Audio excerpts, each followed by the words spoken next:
Welcome to Discovery Tour by Assassin's Creed, Ancient Egypt.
Welcome to Alexandria, planning of the city.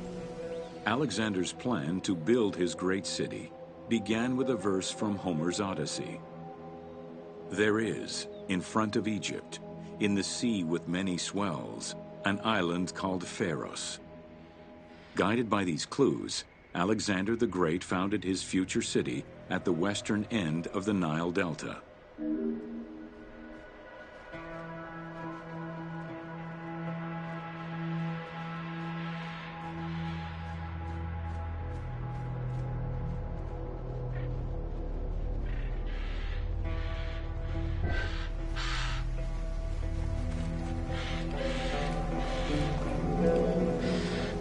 Though Alexander considered this location ideal for his great city, it presented considerable challenges.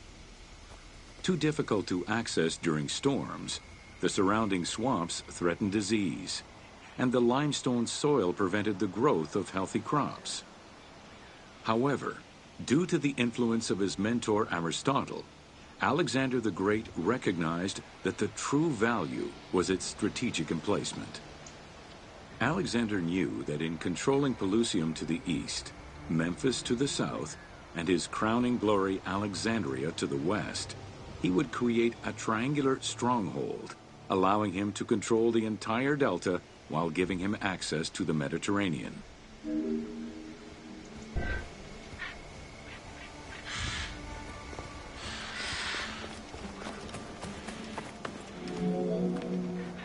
The great walls of Alexandria had a humble beginning.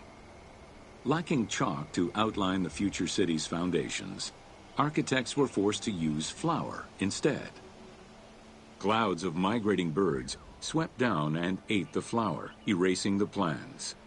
This prompted Alexander to seek guidance from the oracles, who reassured him that his future city was destined to feed a large population.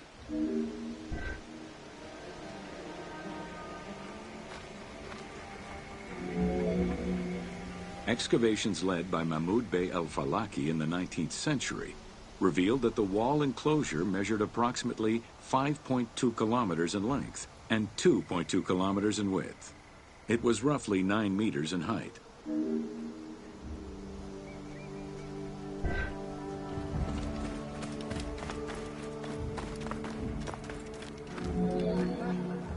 These formidable ancient walls would resist a number of attacks, including fending off the king of Syria in 169 BCE. It wasn't until 295 CE that they eventually fell to Roman Emperor Diocletian, and this only after 8 months of relentless assault.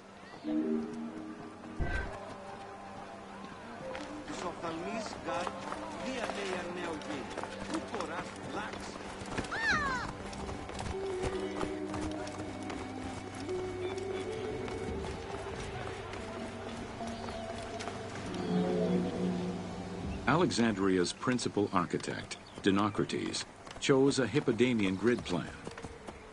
The grid maximized functionality, with wide, straight roads and canals running beneath them.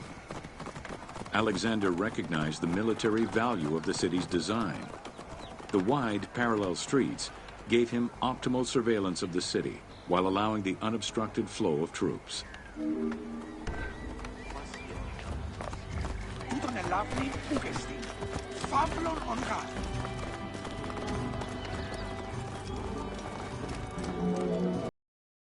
A central corridor ran from the Mediterranean's north port down to Lake Mareotis to the south. This thoroughfare acted as an unobstructed link for commercial trade and travel between the two ports. Many of the streets were bordered with grand buildings and parks, including Canopic Street, with its impressive gate bordering the eastern end.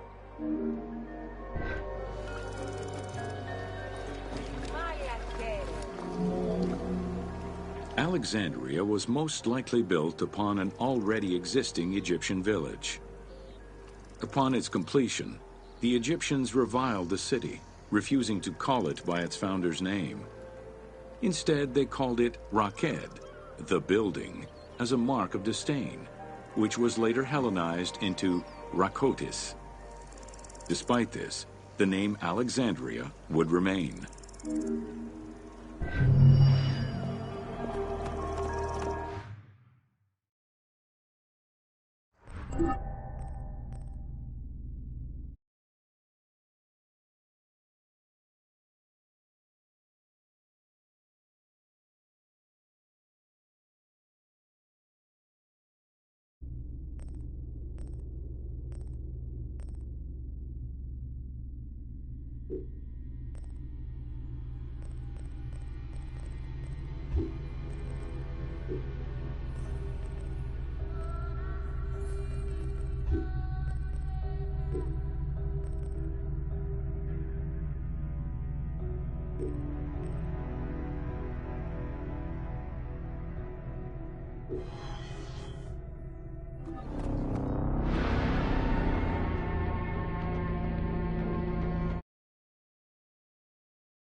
Welcome to the major regions of Egypt.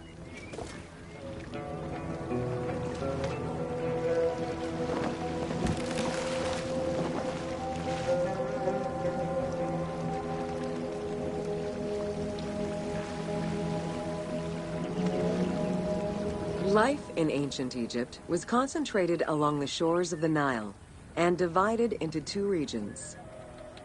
Lower Egypt was situated on the Nile Delta near the Mediterranean, and Upper Egypt was at the south reaching into Africa.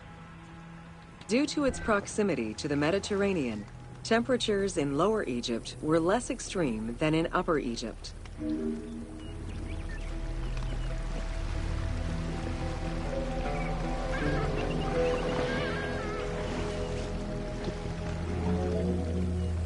Until 3100 BCE and the unification of Egypt, each region had its own pharaoh and crown. Lower Egypt's crown was red and marked with symbols of papyrus and bees.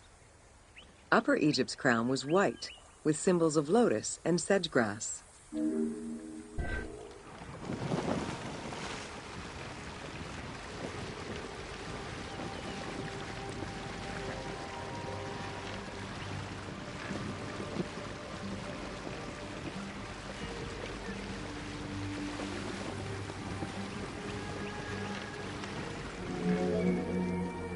Both regions had competing major cities, most notably Memphis in Lower Egypt and Thebes in Upper Egypt.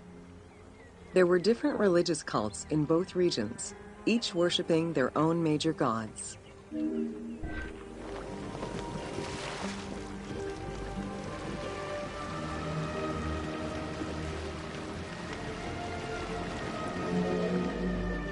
Many of the temples were designed in such a way as to represent the two regions, and ceremonies often incorporated Upper and Lower Egypt in their rituals.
Welcome to Osiris, the first mummy.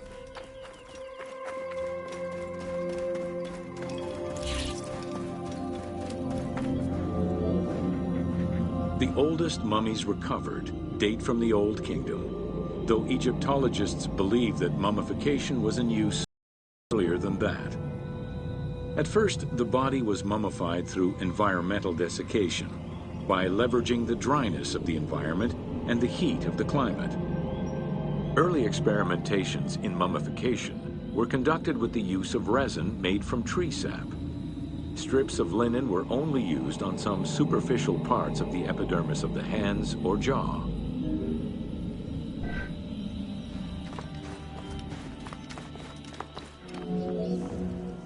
Ideologically, the will to preserve the body is not explained in any way until 3600 BCE. This is when the Egyptian belief that the body housed the soul was finally documented for modern Egyptologists to eventually decipher. It was not until the arrival of the myth of Osiris in the Egyptian religion around the 5th dynasty that mummification was thoroughly conceptualized. The practice was thereafter grounded in both a mythological and ideological point of view.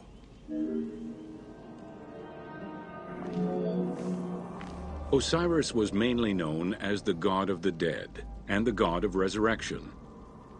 The most well-known Genesis myth concerning Osiris is that of his dismemberment.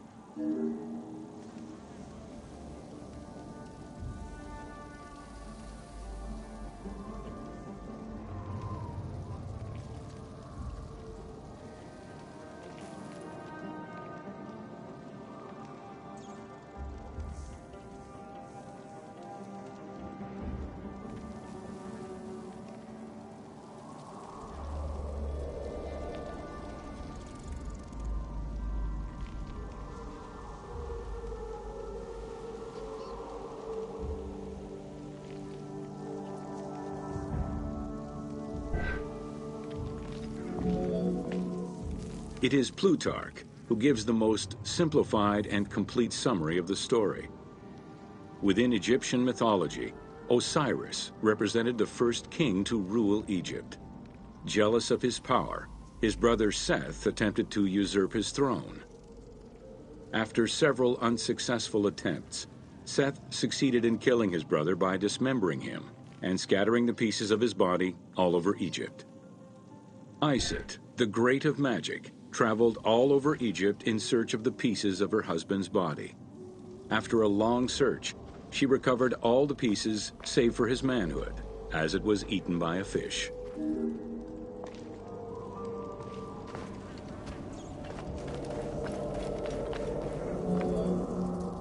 Isis then reassembled the body of her husband by binding it together with strips of linen. Aided by her sister Nephthys, another powerful magician, They gave Osiris the breath of life.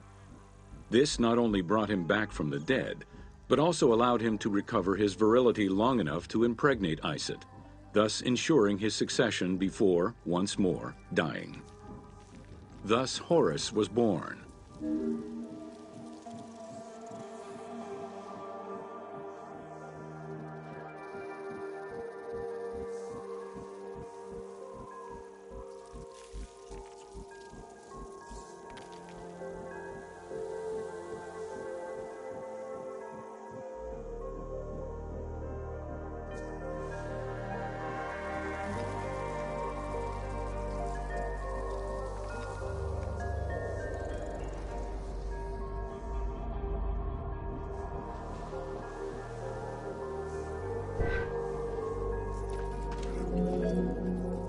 The ritual used to bring Osiris back to life essentially depicts how he became the first mummy. It is why, on the sarcophagi of kings, we often find Iset and Nephthys represented as the magicians who restore life to the deceased.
Welcome to Mummies of Egypt. The mummification process used by ancient Egyptians was highly ceremonial in nature. The different types of mummification took into account the social level and richness of the deceased and even included animals. The most expensive was that reserved for the pharaoh and the royal family, as well as some of the wealthiest members of the court.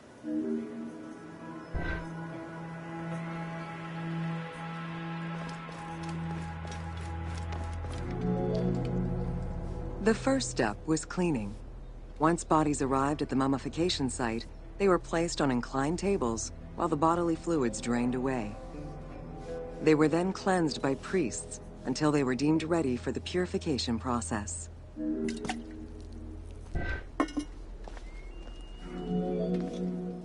The purification of the body began with a libation from sacred water. The priest then fumigated the body with terebinth resin. After the ritual cleansing, priests used oils, spices, and all kinds of essences to further purify the body of the deceased. Finally, all body hair was meticulously removed.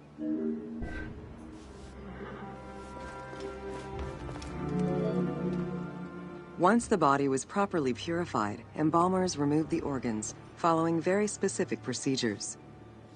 First, the brain was extracted by inserting a spoon through the nostril to break the ethmoid bone. Then, using a spatula, the pieces of the brain were removed as thoroughly as possible. What matter remained was extracted after a process of liquefaction, achieved through the use of a caustic liquid. The cranial box, once emptied, was rinsed and disinfected with palm wine, and then stuffed with strips of linen cloth and liquefied resin. After taking care of the brain, embalmers made an incision on the left flank and carefully set aside the viscera. The inside of the body was also rinsed with palm wine. Then the embalmers filled the belly with pure myrrh, cinnamon, and other perfumes, and sewed it shut. The removed viscera were washed in palm wine and packed in crushed herbs before being placed in canopic jars.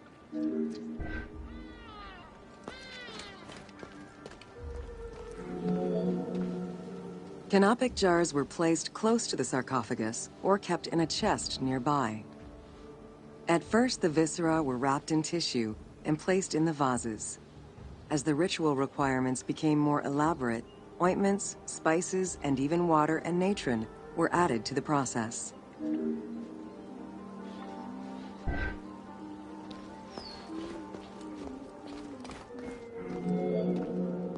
Towards the middle of the New Kingdom, canopic jars assumed the appearance of the 4 sons of Horus. They were known as the protectors of the viscera. These protectors had their own guardians, each a goddess of the dead.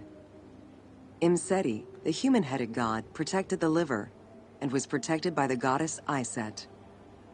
Hapi, the baboon-headed god, protected the lungs and was protected by the goddess Nephthys. Dumut-Ef, the jackal-headed god, protected the stomach and was protected by the goddess Neith. And finally, Kebesenuef, the falcon-headed god, protected the intestines and was protected by the goddess Selket.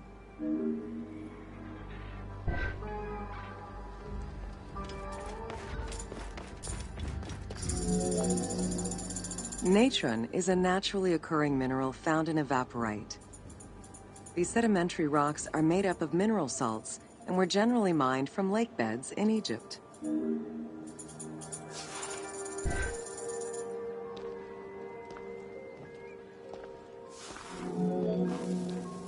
Embalmers used natron as a desiccant to dry the flesh and stop the corpse's putrefaction process. Once the body was cleansed and eviscerated, the deceased was covered in natron for about 40 days. Once desiccated, the body was prepared to be wrapped in strips of linen.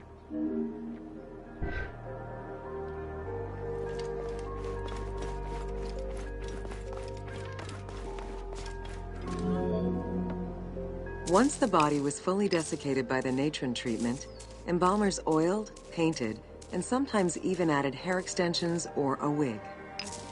They often used a henna-based antiseptic preparation to give the body a more colorful and lively appearance while preparing it to resist molds and fungi.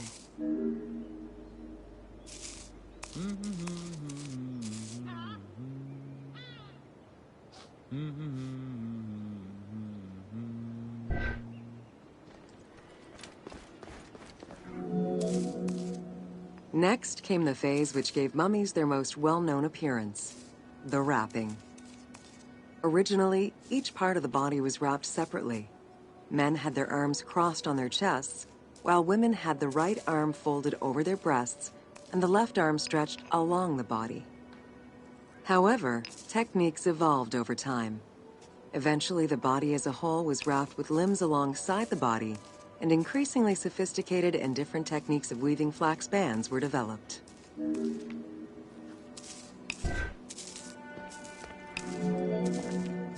In addition to the jewelry and amulets arranged on the skin of the deceased, amulets were also carefully inserted into the weaving of the linen strips. Each amulet was linked to a myth or to an ideological belief related to rebirth.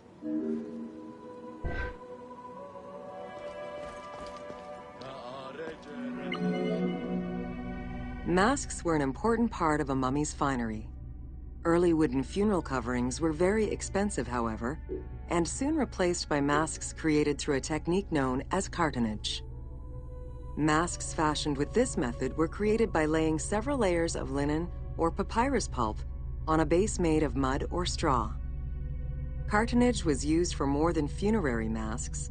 Ornaments and the animal coffins of the late period were also made in such a fashion.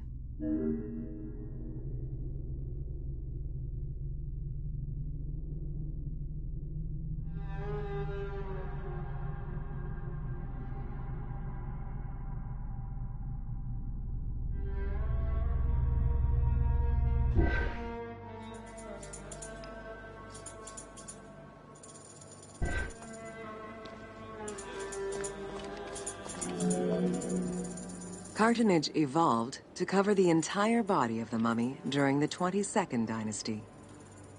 The mummies were placed on a board inside a rigid envelope of cartonnage, which was laced at the back with a string. Extremely cost-effective and visually pleasing, this technique was very popular through all layers of the society.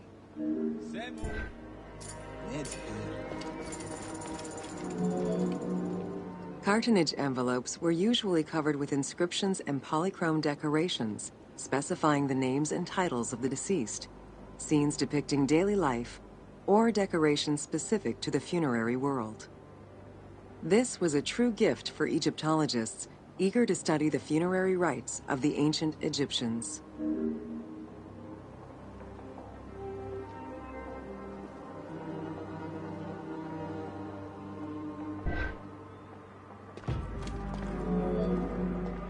Once the mummy was properly wrapped and adorned, the embalmers proceeded with the ceremony of the opening of the mouth. A vital step of the funerary process, this ceremony was meant to bring back to life the deceased themselves, or an object representing the deceased.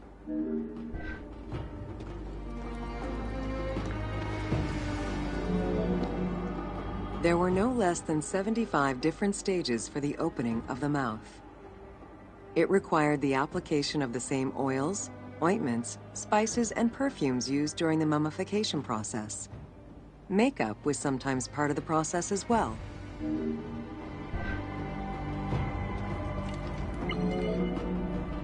The last stage of this long ritual was the act of touching the mouth with the adze to symbolically allow the breath of life to infuse an inert body.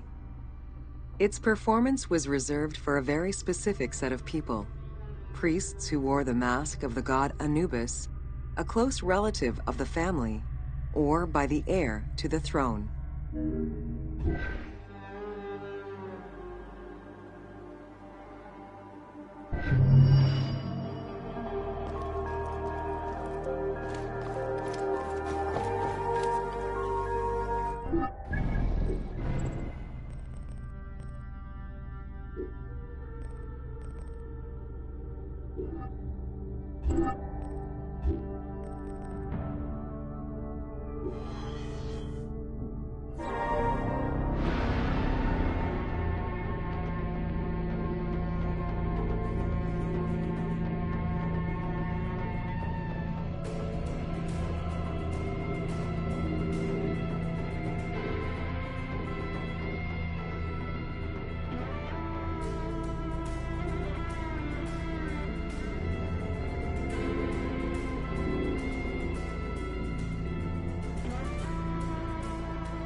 Welcome to The Importance of Mummies.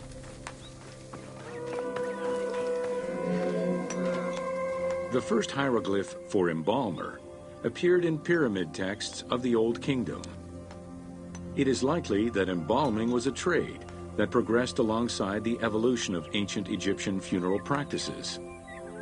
While we still know nothing of how embalming came to be a profession, we do know that embalmers had a hierarchy, and that each embalmer specialized in a specific phase of the mummification process.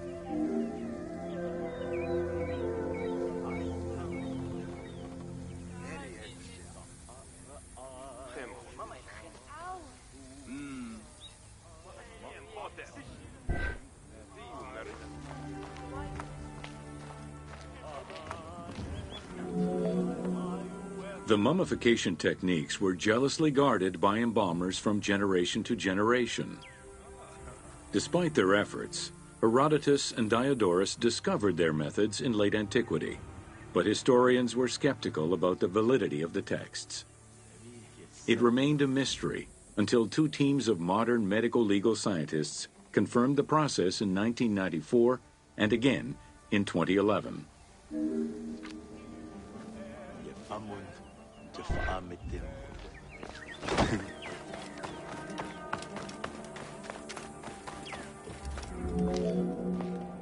The Uabet, meaning the pure place, was where the embalmers mummified the bodies of the deceased. Until the end of the Middle Kingdom, It was located in tents at the edges of the city due to the smell of decomposition. In the New Kingdom, however, the uabet was located within the city limits, though still in open-air spaces. In the same way that the practices and techniques of mummification evolved, so possibly did consideration towards embalmers within ancient Egyptian society.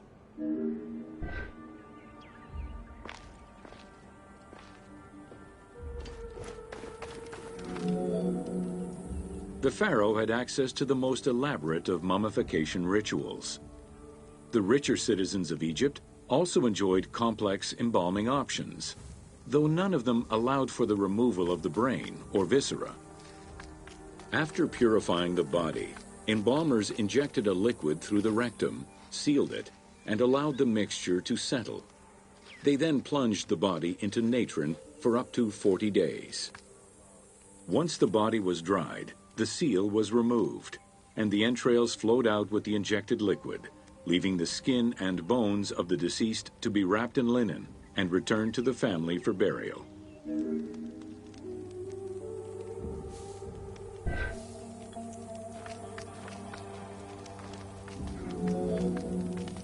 The least costly embalming option was for the embalmers to simply inject a product called surmaya and immerse the body in the natron for up to 40 days before handing it over to the family. For all those who could not afford any embalming process, desert burials offered a pauper's alternative to preserve the bodies of the dead.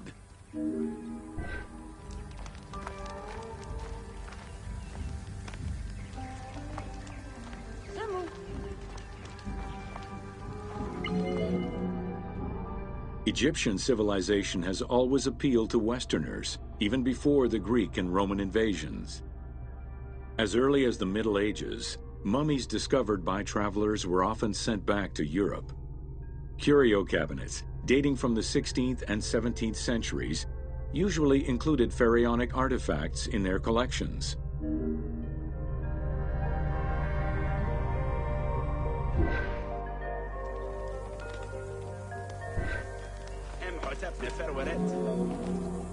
The Egyptomania phenomenon was heralded by Napoleon Bonaparte's Egyptian campaign, which lasted from 1798 to 1802.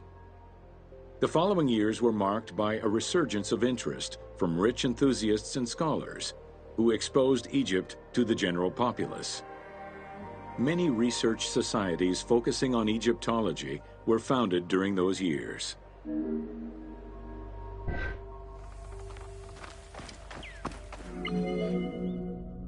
By 1868, mass tourism began in Egypt under the aegis of the Cook Agency. The rich would indulge in leisure trips to Egypt and bring back mummies. Upon their return, they would organize evenings that consisted of unpacking mummies and removing strips of linen and amulets layer by layer. These were considered the shining cultural events of the season. The Egyptian collections of many a museum were founded as a consequence of this mass pillaging.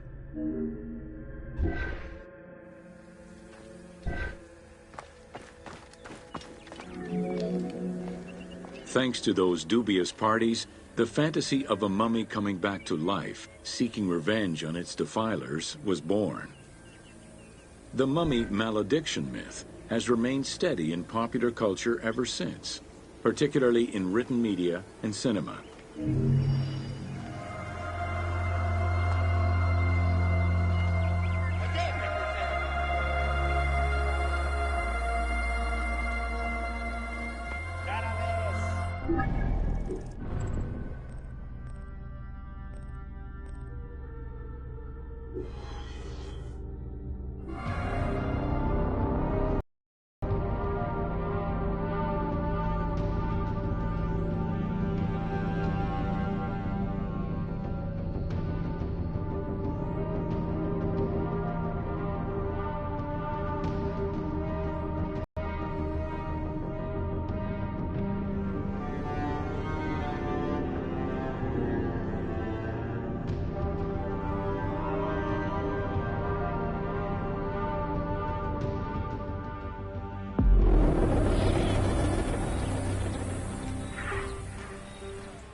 Welcome to Amulets and Rituals. Ancient Egyptians believed the world was a chaotic place, filled with supernatural forces. They knew that art and words gave life and power to things. Carved with images from hieroglyphs or in the shapes of gods, amulets were highly personal objects that warded off dangers and disease while attracting success. Some amulets were temporary, intended to solve a specific problem, while others were meant to be worn forever into the afterlife.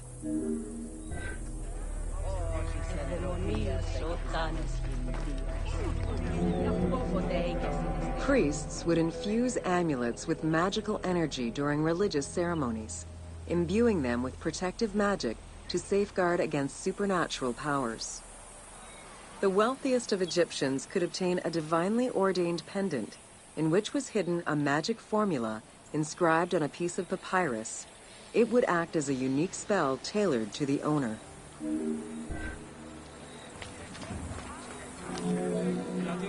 Religion was so important to ancient Egyptians that it permeated every aspect of their daily lives.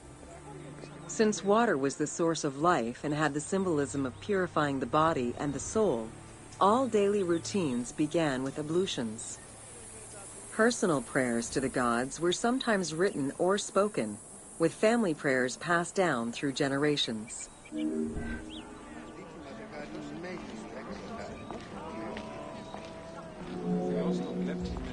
There was a complete calendar of each of the religious days, both good and bad, illustrating the appropriate daily rituals. Along with wine, milk, and ointments, offerings to the gods consisted of small amulets to life-size statues and family shrines. During the Greco-Roman period, offerings to the gods consisted of mummified animals, cats for Bastet, dogs for Anubis, and birds for Thoth.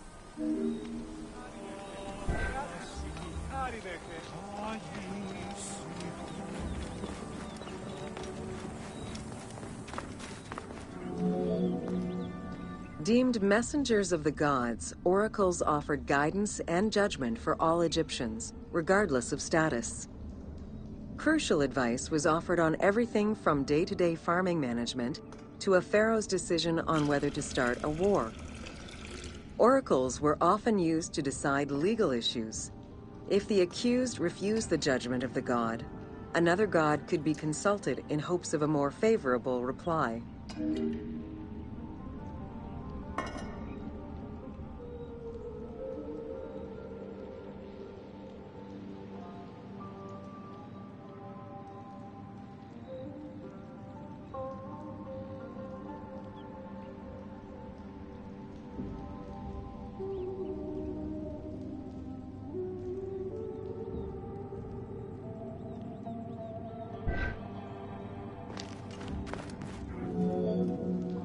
It was oracles that guided the Greek sailor Batos to the coast of Libya, where he founded a colony known as Cyrene. During Alexander the Great's campaign to conquer Persia, he consulted the oracle at the Temple of Amun within the oasis of Siwa, and was subsequently ordained a divine being.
Welcome to Temples and Ritual. During rituals and festivals, the god was carried on a solar barge between the areas of a temple or the temples of different cities. Funerary carvings and paintings covering thousands of years, as well as the Book of the Dead, depict the same ship and oar design. Solar barges have been uncovered near or within several pharaohs' tombs. They were intended to carry the pharaoh into the afterlife.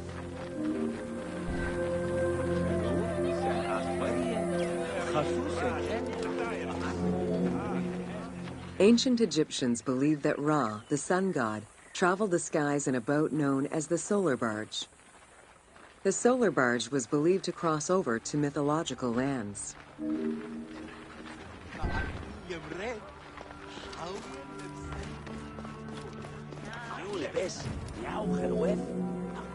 The god Ra believed mankind was conspiring against him. He ordered Sekhmet, the lion-headed war goddess, to kill all humans. To his chagrin, Ra quickly realized that with all humans gone, there would be no one left to worship him. In order to stop the rampaging Sekhmet, beer was brewed and dyed red with pomegranate juice to resemble blood. Sekhmet drank every drop of the brew she could find, eventually passing out drunk. When she awoke, she was calmer, and her lion visage had changed into Bastet. The Festival of Drunkenness was celebrated in honor of that myth.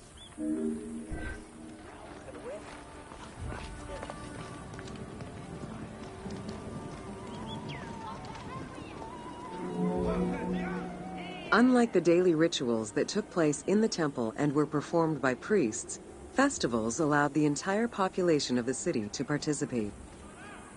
Festivals helped mark the passing of the seasons in the agricultural calendar. In reflecting the cycles of life, festivals offered a sense of consistency and structure for the regular citizens, thus reinforcing the sense of order that pharaohs were to provide for the citizens of Egypt as part of their godly duties.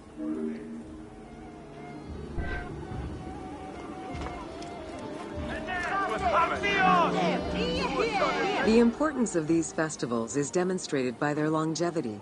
Records show that Osiris festivals occurred for more than 2,000 years. Some festivals serve to reinforce state control and promote the king's reign. Both the Opet and Set Jubilee festivals were specifically intended to celebrate the renewal of the king's power.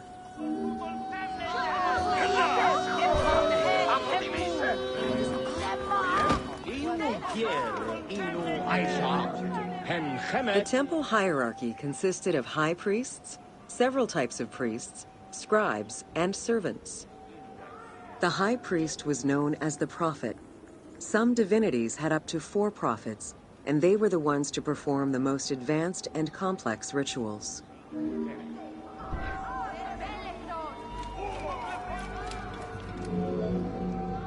Egyptian priests were not confined to solely religious tasks, and in fact had crucial roles in Egypt's administration, most of which served to reaffirm the pharaoh as the proper vessel for the gods. Their focus within the temple was centered on the proper conduct of daily divine rituals, rather than as custodians of dogma or the indoctrination of individuals.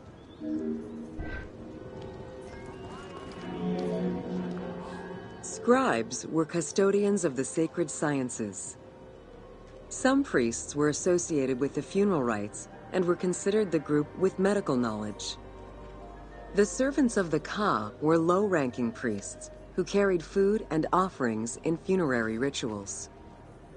Lector priests were distinguished by their ability to read, and their main duty was to recite specialized religious texts in both temple and funerary rituals.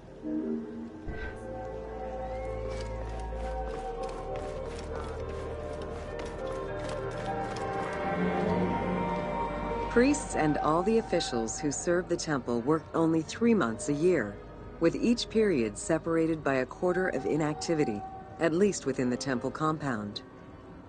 Each outgoing group handed over the temple and their tools to the newcomers. Only the high priesthood remained in permanent office within the temple.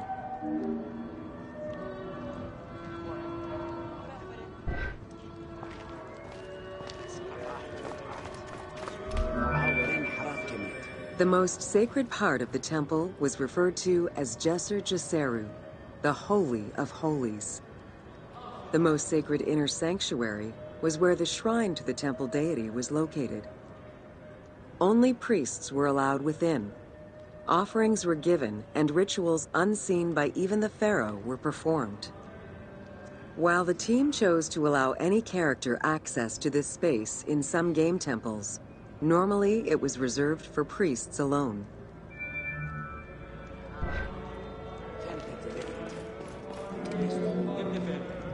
Pharaohs and their priests often chose the site of these sacred temples because of some mythological connection or an alignment with the cardinal points and certain stars.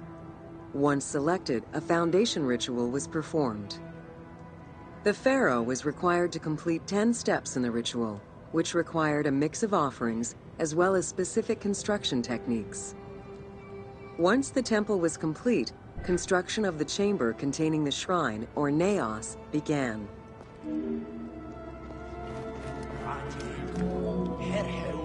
The naos was where the god statue stood.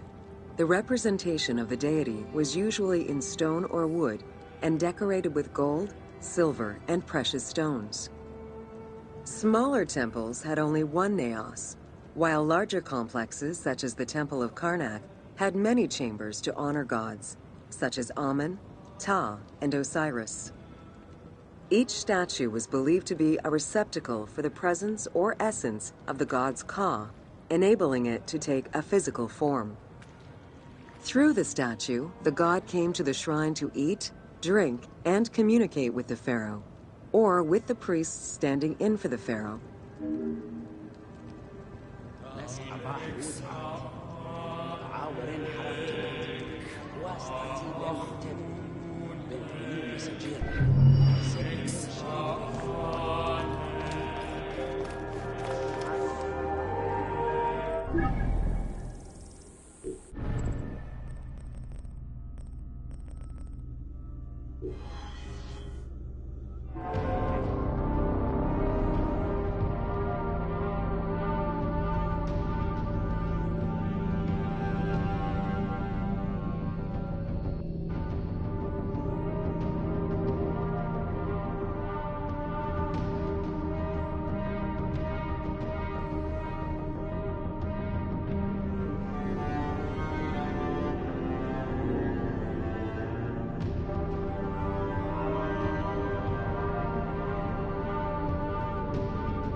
Welcome to Temples and Priests. From its foundation, the city of Memphis favored worship of the god Ptah. The main temple of Ptah was known as Hutkaptah, meaning Palace of the Ka of Ptah. The name of the temple, translated into Greek as Aegyptos, would eventually evolve into the modern name Egypt.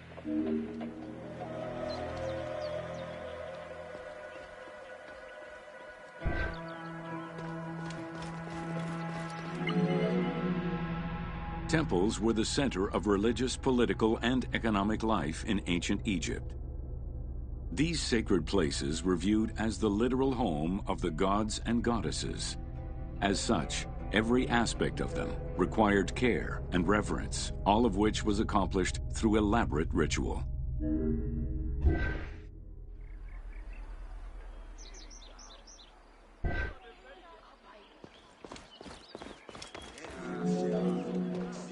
Located in the center of Memphis, the Temple of Ptah was the most prominent and imposing building in the city. The long walkway leading toward the temple, known as the Dromos, was guarded by rows of sphinxes. The entire sacred area was designed to keep the statue of the god protected, deep within the sacred enclosures that surrounded it.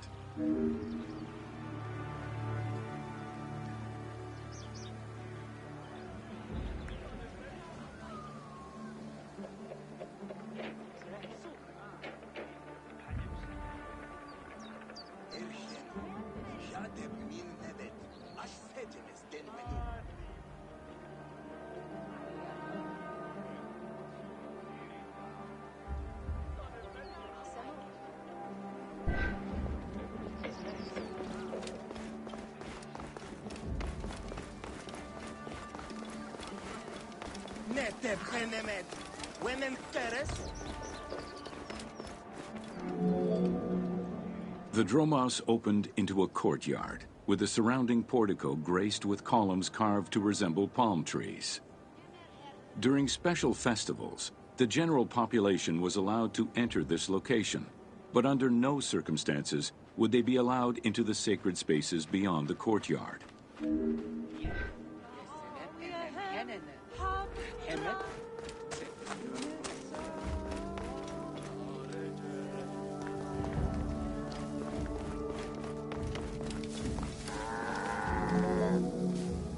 The Memphis Alabaster Sphinx was discovered in 1912, almost completely buried in water and sand.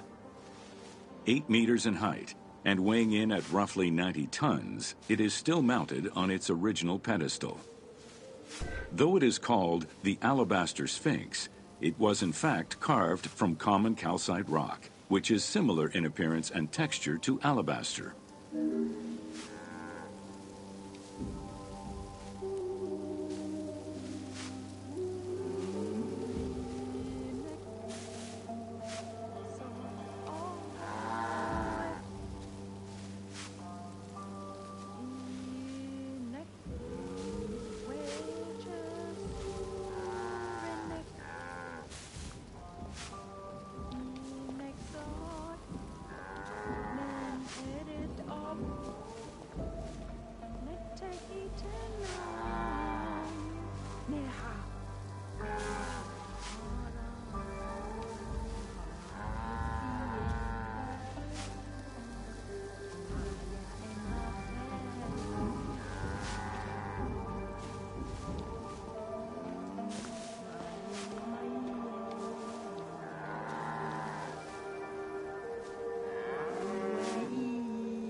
Erosion has destroyed the original engravings, making it difficult to determine when it was created. Egyptologists believe that its facial likeness resembles Amenhotep II, and so it could have been sculpted somewhere between 1700 and 1400 BCE. It is believed that this monument once stood outside of the Temple of Ptah and was integrated into subsequent extensions to the complex. The size of the imposing sculpture reflects the importance it had to the temple during the New Kingdom. This Sphinx is one of the few remaining artifacts from the ruins of Memphis to survive.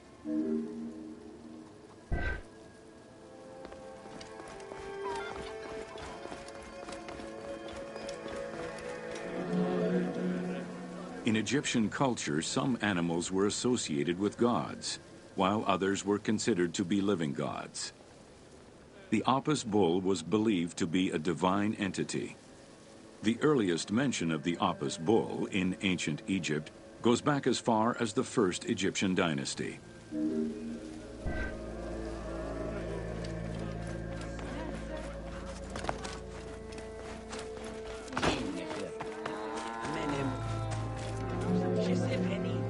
Originally the symbol of fertility, the Apis bull was linked to the god Ra, with the image of the sun carried between its horns. Later it was associated with Osiris, the ruler of the underworld, thus becoming the funerary divinity Osiropis. During the 18th dynasty in Memphis, the Apis bull's association with the city's deity earned it the title Herald of Ptah. The Apis bull was so revered that even Alexander the Great, upon his arrival in Memphis, gave honor to Apis.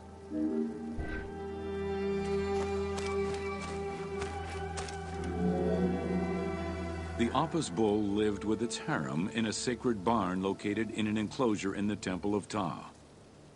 Each bull bore 29 signs representative of its divinity. Among them, The bull had an eagle-shaped mark on its back, a double tail hair, and a scarab-shaped mark under the tongue. The signs were intended to correspond with the lunar cycle. After its death, Egyptians would search for its reincarnated form among the livestock.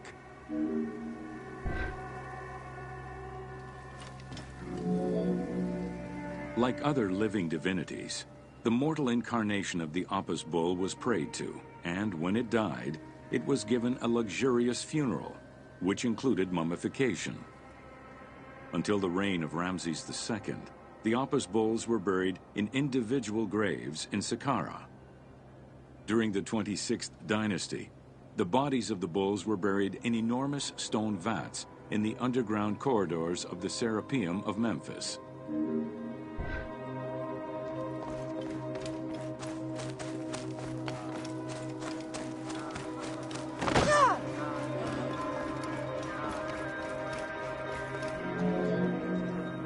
Ancient Egyptians believed that temple rituals were essential to maintain order in the cosmos and allow communication between humans and gods. The pharaoh was required to bring offerings as part of a twofold promise made to the gods: to remain a just ruler and to prevent chaos from entering Egypt.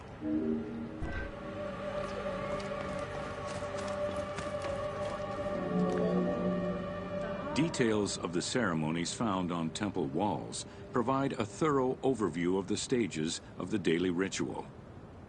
Performed 3 times a day to mirror human mealtimes, each step of the highly symbolic ceremony was accompanied by specific recitations, many of which referred to mythical events.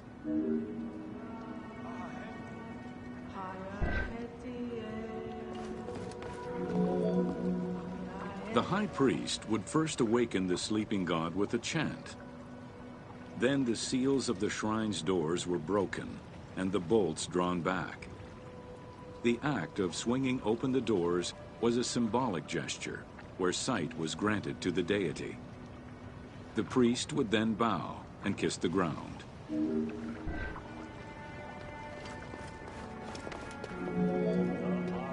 The god was then washed with incense-infused water and its mouth rinsed with mineral salts. The cleansing was followed by adorning the statue with jewels and royal garments. The final ritual required the priest to sweep away any footprints in order to prevent evil from approaching the god.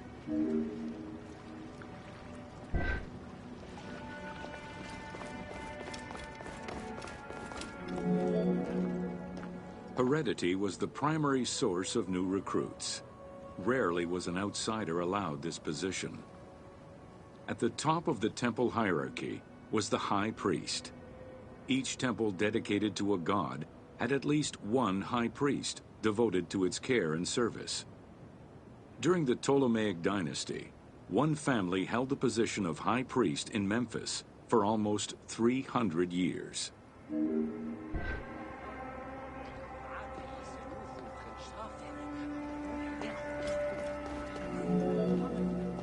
High priest candidates made their way up the ranks of the temple hierarchy.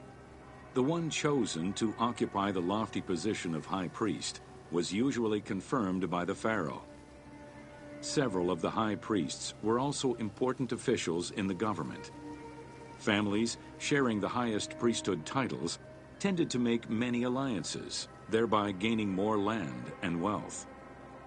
Shifting balances of power sometimes resulted in more or less open conflicts between the priesthood and the pharaohs.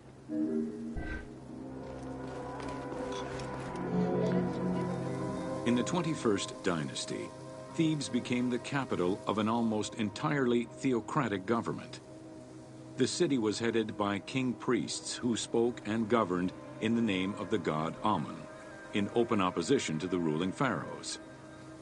These king priests caused a massive decentralization of power, known as the Third Intermediate Period.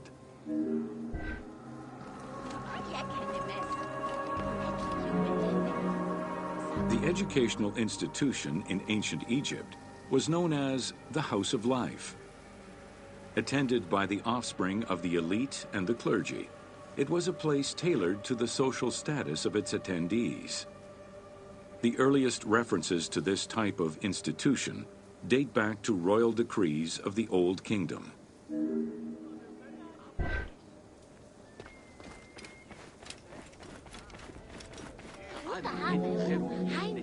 Only 2 known centers have been uncovered, one in the abandoned city of Akhetaten, and one at the temple of Ramses II on the west bank of Thebes.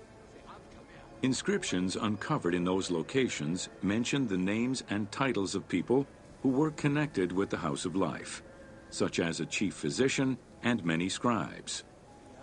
It is presumed that by the late kingdom, every temple had a House of Life.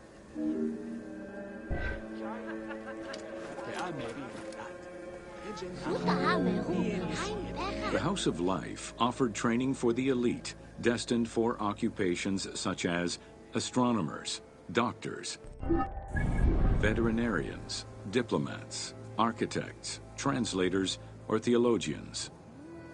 Some institutions focused on specific disciplines, making them a central hub for the country.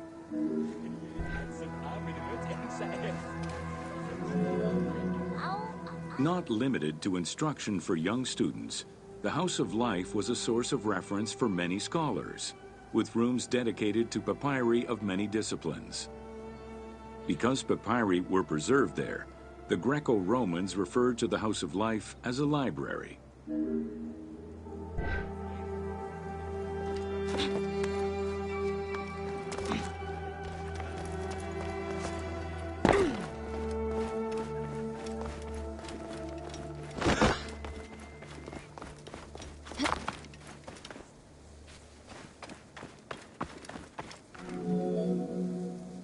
Ancient Egyptian economy was based on an unequal system of redistribution of goods. The state of Egypt collected the crops, and the temples distributed them throughout the provinces. Since the only people capable of counting and ensuring a fair redistribution were the educated scribes, this meant that the temples played a pivotal role in this process.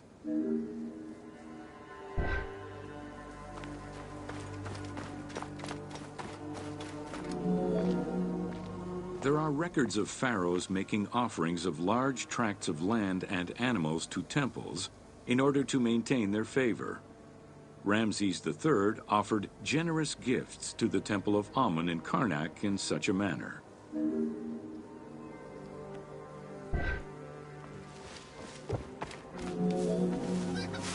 Palaces, warehouses, and granaries were built inside the temple compound to better control the redistribution of goods. The size of the recorded numbers of goods, combined with every other function filled by temples, only serves to confirm their might as economic, religious, and political centers of power within Egypt.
Welcome to Building Ancient Egypt.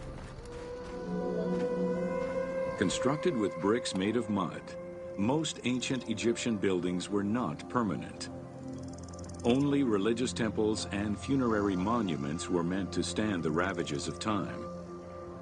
For these very important structures, Egyptians used limestone, sandstone, and harder materials, such as granite, quartzite, and travertine.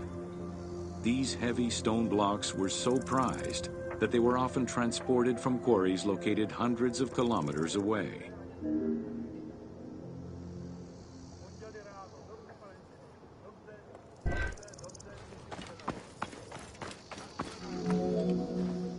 Limestone was common and easy to extract from quarries on the east bank of the Nile. This particular limestone had marine fossils in it, however, preventing it from being easily decorated and polished. Used as the main building material, the structure would then be finished with a finer limestone that was polished smooth and decorated as needed. Limestone was used for the building of the first pyramids and for most of the religious buildings of the Old and Middle Kingdoms.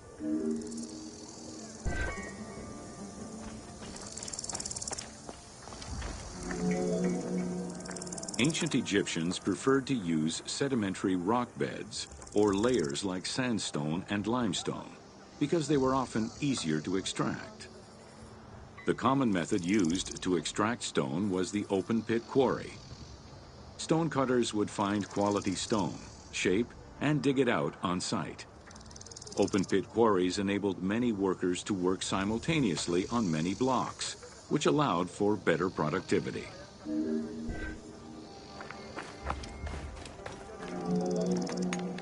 Workers would draw a large grid directly on the stone's surface, taking care to leave a space between the blocks. This allowed them to isolate the different blocks and create a trench that would make the extraction easier. Stoneworkers used iron chisels for hard rock and bronze or copper tools for softer rocks such as limestone. Removing material between each block created a trench line. In some quarries, that trench was wide enough to accommodate a worker, who would then cut the block entirely on site. For harder rocks like granite, workers cut a series of holes and hammered wooden wedges into them. They then soaked the wood until it swelled and caused the rock to split.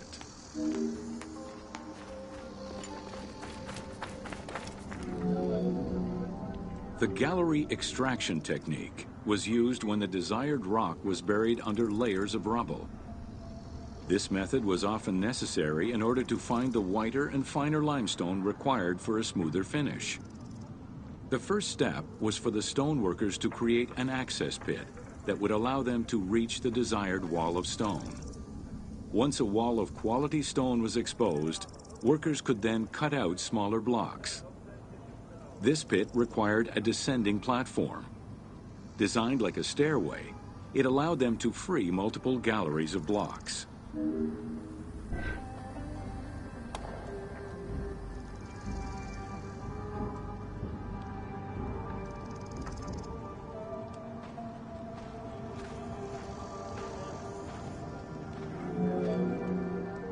To cut the stone, they created a longitudinal kerf or slit, and then cut the rock at a 90-degree angle. The lower side was determined along the geological layers or by using a horizontal cut. Wooden wedges were inserted in the rock and hammered in. Shock waves were then generated using hammers, fracturing the blocks at the seam.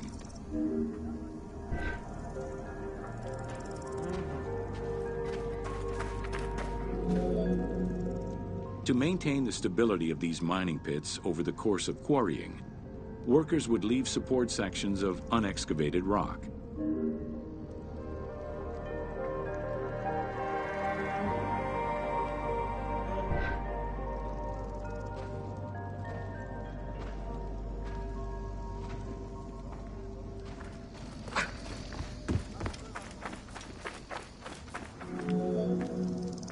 In every quarry, dedicated shrines were established to offer protection for the workers. In particular, Serket, the scorpion goddess, was considered a very powerful deity among quarry workers. Every mine and quarry of ancient Egypt included a scorpion charmer who was said to use magical powers to ward off the dangerous insects and keep the workers safe.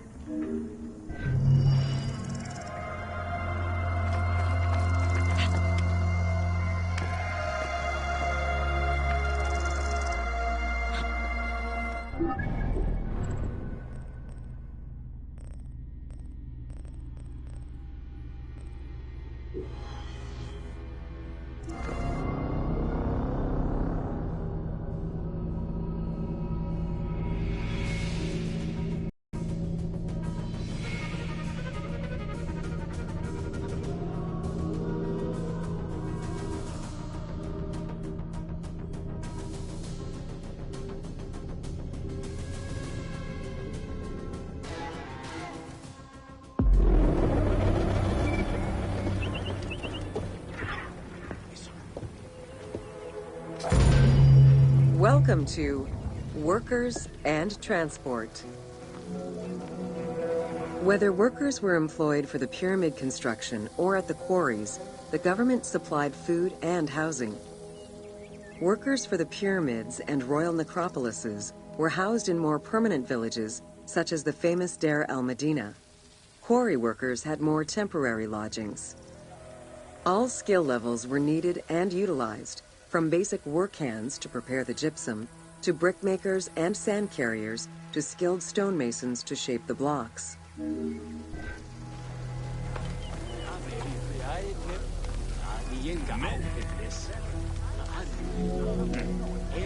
Skilled architects and engineers were employed year-round, while support labor were often farmers who worked on the quarries or construction during the Nile's flood season. The basic laborers were hardworking and versatile. Many may have been farmers who joined the construction during the off-season. Hieroglyphs found in the work villages listed assigned job titles.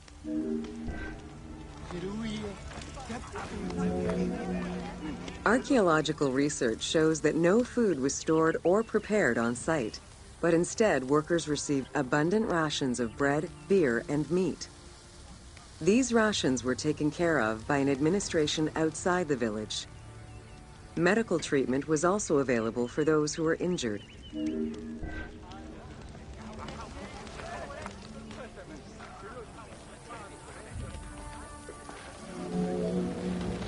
While some quarries were close to the Nile, others were located across the desert and required long expeditions. These expeditions were sanctioned by the state.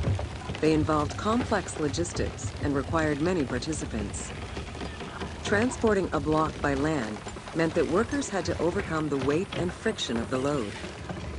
To solve this, they first dug a track in the ground. This path was sometimes reinforced with rails upon which a sled, used to ferry the blocks, would be pulled.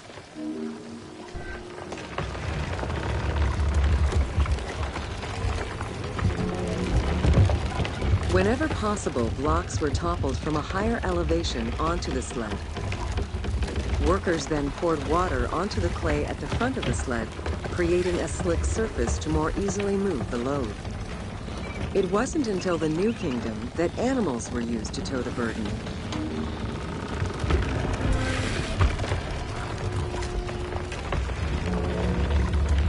During flood season, the Nile was at its largest and deepest, which allowed the transportation of the heaviest and biggest loads. Quarries close to the river had troughs dug out to deliver the stones to the shoreline. Harbors and wharfs situated at the river's edge allowed the transfer of materials and supplies. Harbor warehouses accommodated additional stocks of stone so that they were available for the winter sailing season.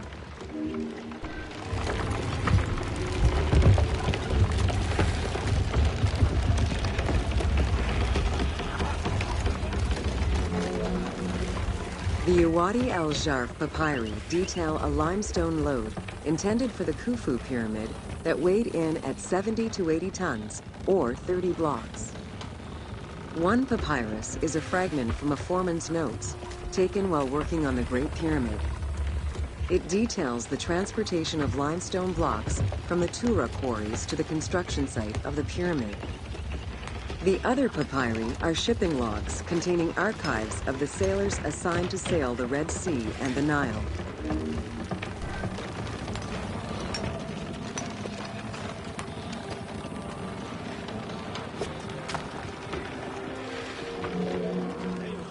Stone cargo generally weighed 15 tons per boat, amounting to roughly 6 or 7 blocks per trip.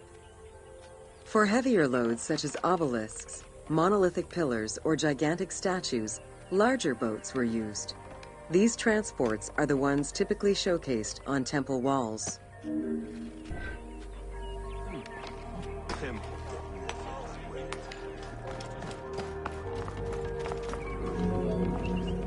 River transportation was the most efficient way to ferry stone blocks between the quarry and the construction site. Blocks were transported by flotillas of several types of boats. The most detailed illustration of transport by river is a relief of Queen Hatshepsut's barge with an accompanying flotilla.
Welcome to Agriculture and Seasons.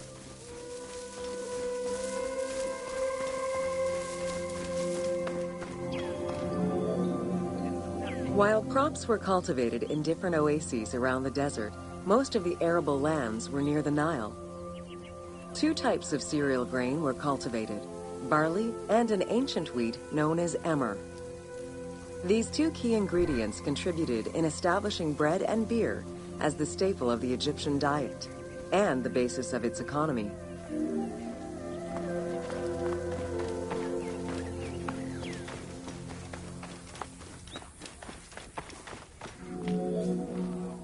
The Ptolemaic era created an agricultural revolution with the introduction of advanced agricultural techniques and new grain types such as rice, durum wheat, and pearl millet. The resulting agricultural mass production greatly increased the economy of ancient Egypt. It also prompted the development of storage and transportation, allowing long-distance trade with other regions.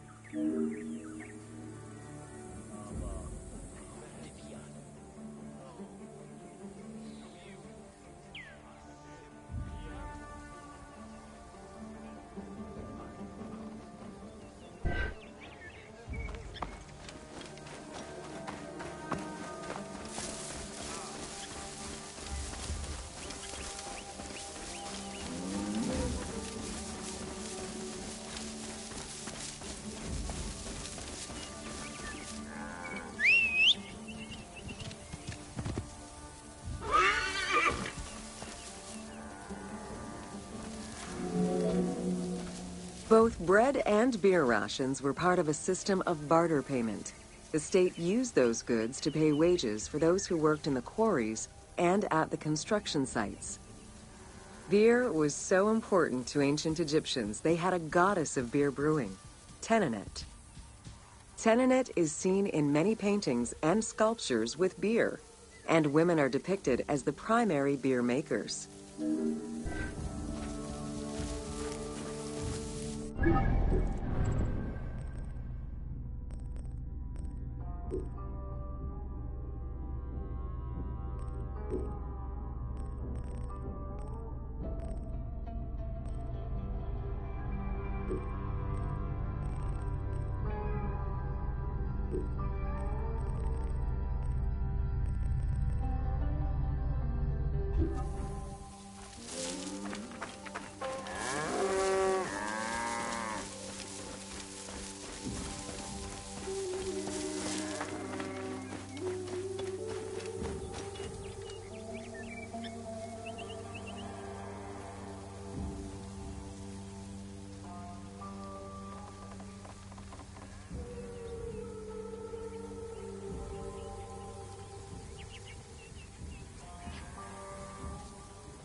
In order to increase agricultural production, fertile land was divided into plots and large agricultural villages were encouraged.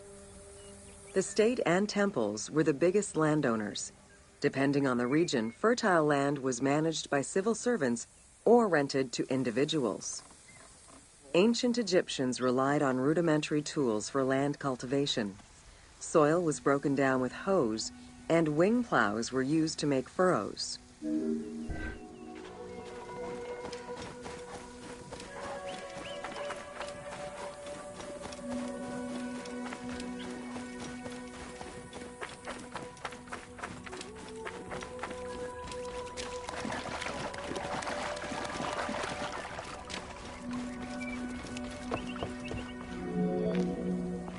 The three seasons known as Akhet, Peret, and Shemu corresponded to a specific phase of the agricultural process and the river's natural changes.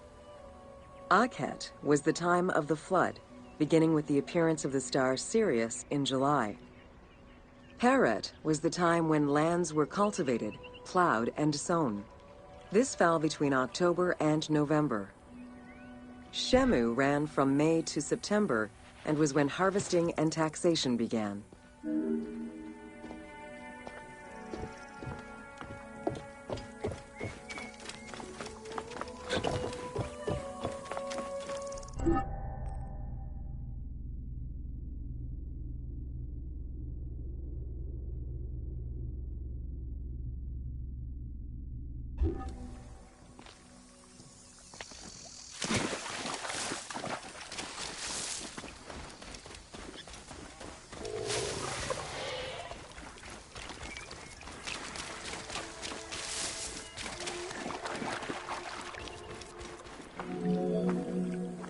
The pharaoh's duty was to uphold order against chaos and provide for his people. Priests and local governors also wanted to appear as protectors of the people. However, any variation in the Nile's seasons could cause water shortages. This had devastating consequences on wheat and barley crops. The pharaoh, administrators, and priests knew they needed to demonstrate their ability to prevent such a catastrophe from happening. And so they invented the story, which would be inscribed upon the famine stela.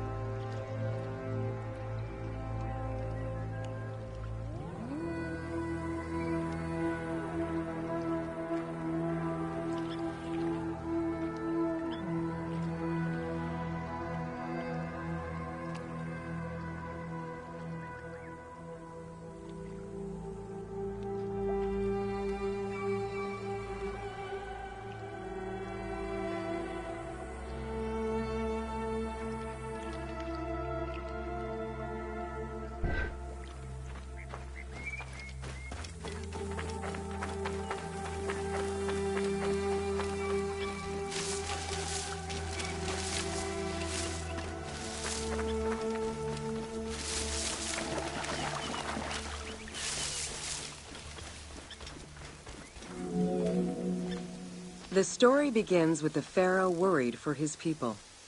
The Nile hasn't flooded in years, and his people are starving. In search of the origins of the flooding, Djoser seeks out Khnum, the protector god of the region and the source of the drought. Djoser gives the god offerings and orders his priests to restore the temple of Khnum. These offerings please the god, and the floods are restored. This story was intended to highlight the importance of the deity in everyone's daily lives, while also demonstrating the crucial role that the priests and the king played in feeding and protecting the people of Egypt.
Welcome to ancient Egyptian cultivation.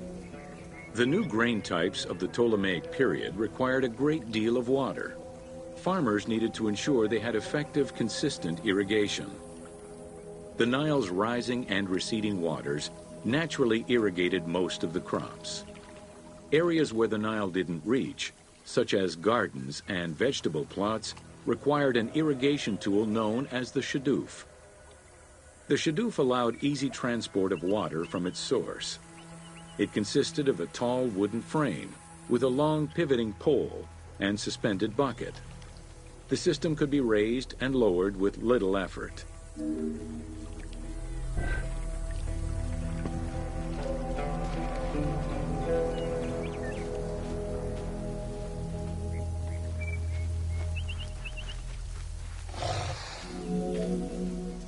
Later, a sakya, or water wheel, was invented. The sakya needed animals to turn the wheel, which rotated buckets through the water. It drew the water to an elevation of 3.5 meters and enabled a great deal of control over the irrigation process. This improvement supplied larger areas and thus resulted in larger harvests.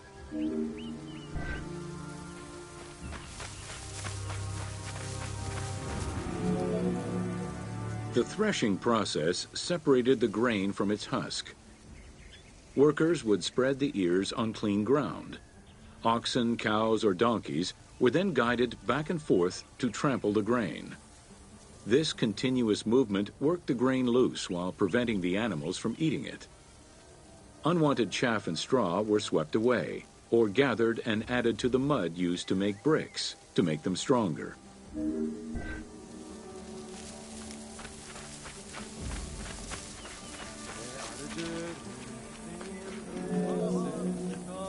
Winnowing was the stage where workers used wooden scoops to throw ears in the air. The wind carried off the chaff, leaving the heavier seeds to fall to the ground.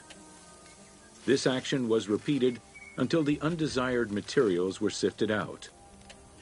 Grain waste was mixed with manure or other organic substances to produce brick-shaped dung lobes that could be easily burned. A standardized brick size enabled Egyptians to mass produce this byproduct and use it as a commodity. Transporting large amounts of grain required ships equipped to carry heavy loads. These goods were moved during the Nile's flooding season, when the river was deep enough for large ships. The transports stopped at checkpoints to accommodate customs and police controls, as well as for technical requirements and weather conditions.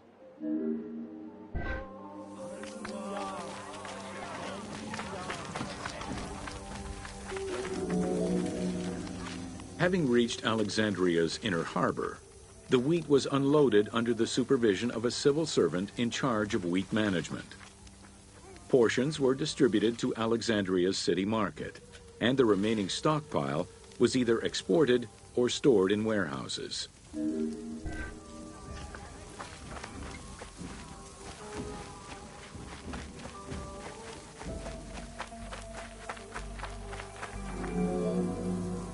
Grain storage facilities were located across all of Egypt.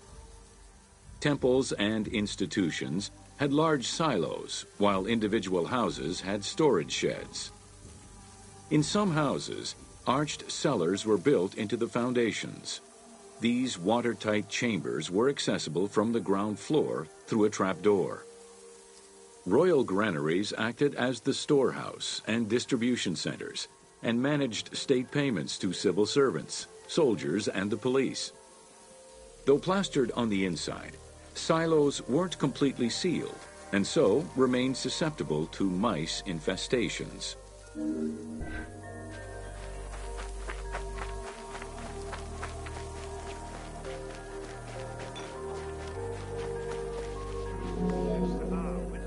When the grain was ready for processing, it was poured into bowls and pounded into a coarse flour. That flour was then passed through a sieve to make it of finer quality and further ground between stones. Ancient Egyptians did not stock flour. Instead, Fresh grain was portioned out each time to produce flour as it was needed.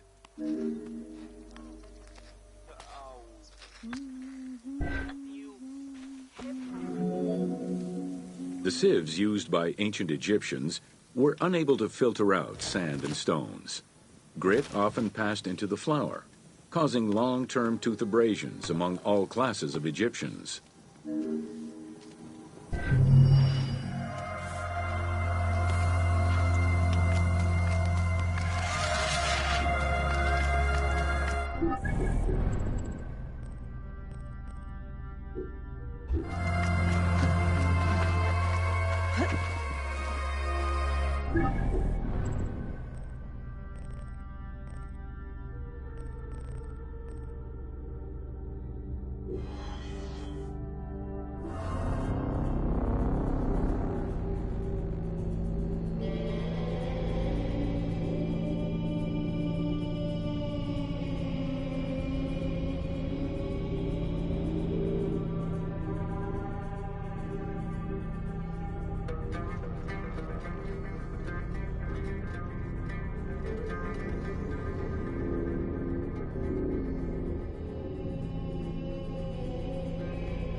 Welcome to Domesticated Animals of Ancient Egypt. Agriculture and domesticated livestock were introduced 6,000 years ago. Archaeologists have found traces of cattle, donkeys, pigs, and dogs. Dromedary are thought to have been introduced during the Persian invasion.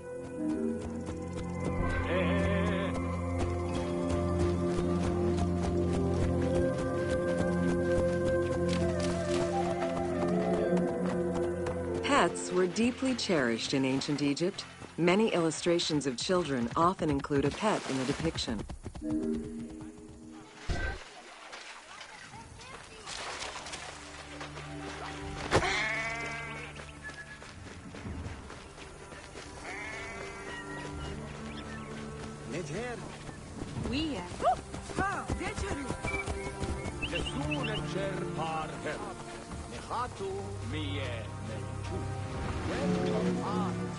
One of ancient Egypt's most iconic animals, the cat, wasn't adopted into their daily life until the Middle Kingdom. Since they were so highly capable of killing snakes and rodents, cats were present throughout every period. However, they only became pets sometime during the Middle Kingdom. Prince Thutmose, son of Amenhotep III, had his cat Tamu laid to rest in its own sarcophagi.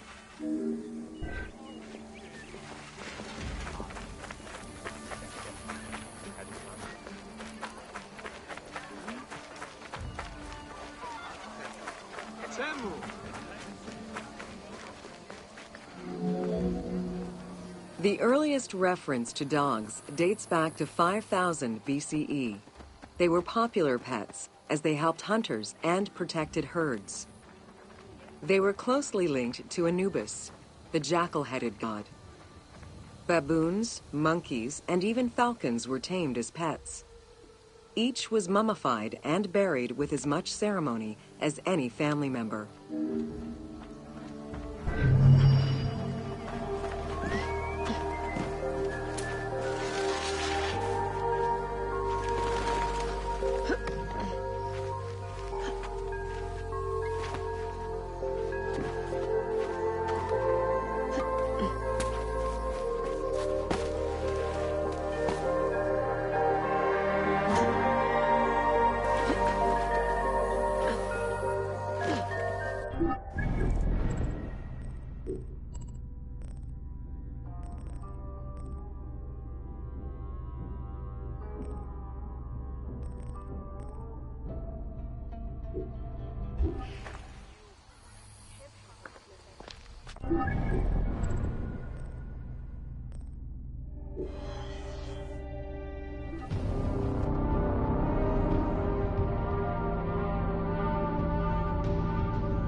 Welcome to Ancient Egyptian Medicine.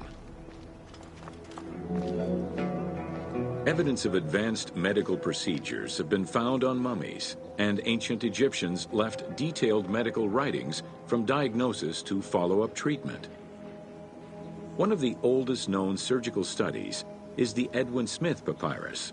It's one of the first documents in history that notes an association between the integrity of the brain and cognitive functions, including cases of ocular complications and paralysis following head trauma. Vinegar-treated marble stone from Memphis was used as an anesthetic.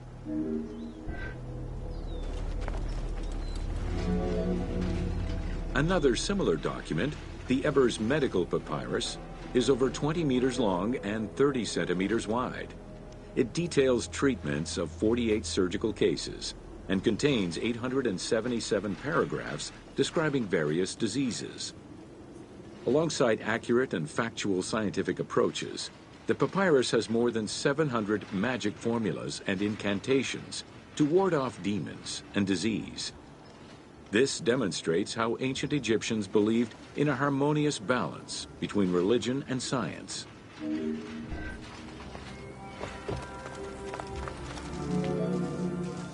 Remedies were considered as medicine and carried by doctors and priests. Village doctors often had another job alongside their medical duties and the preparation of medicines. A cure for blindness was made of fermented honey, ochre, and coal. The science behind it was that honey functioned as an antiseptic and antibacterial, while ochre would reduce the swelling.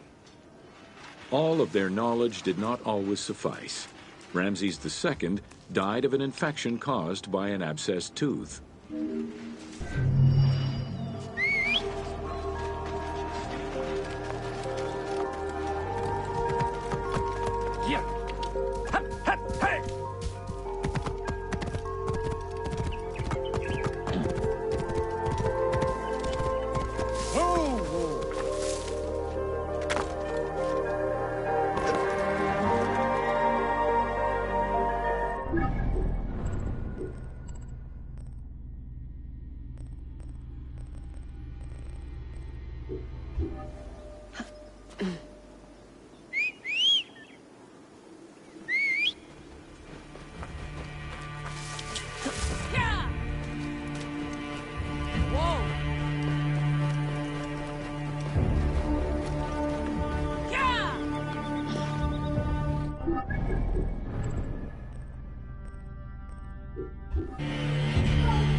Welcome to Leather and Linen in Ancient Egypt.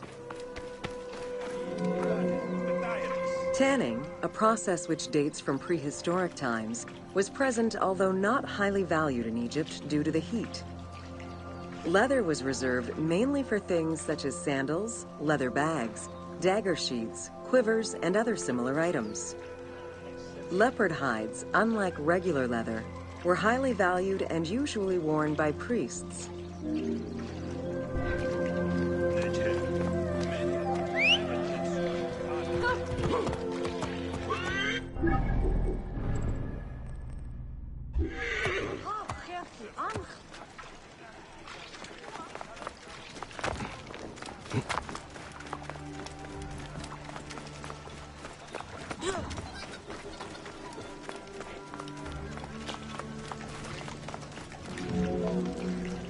Valued for its coolness and freshness in hot weather, linen was the fiber most commonly used for fabrics and textiles. It was produced from flax, which was plentiful in Egypt. Fibers were usually dyed before weaving. While color was used in the production of textiles, dyes weren't commonly used for clothing, and most Egyptians wore white. The color represented spiritual purity, a goal to reach for every day of one's mortal life.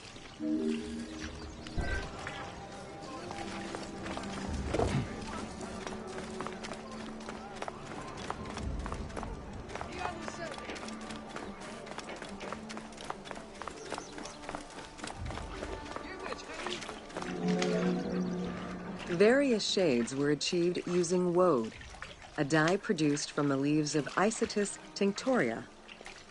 The plant was cultivated for this purpose within the Nile Delta and allowed for the creation of various colors. For example, different maceration times of the leaves would result in colors ranging from red to green, while adding in limestone shifted it to blue. During the Greco-Roman period, other ingredients were found, resulting in a wider range of colors.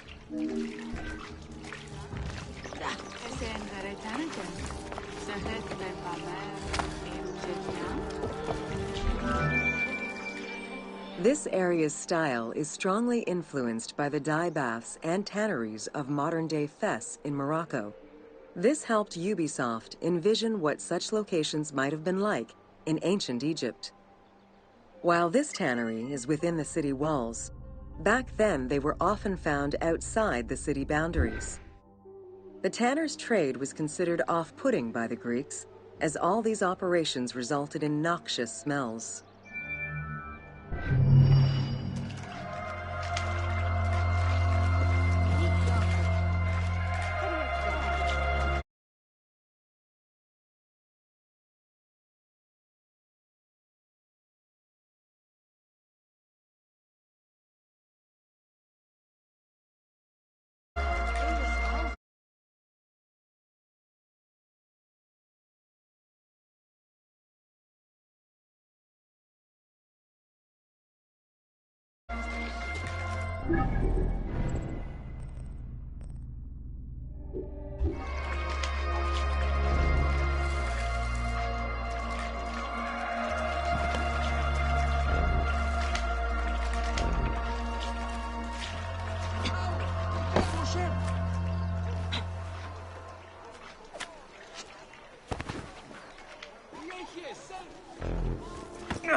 Αμελή άνθρωπε, πού κοράν δύνασε.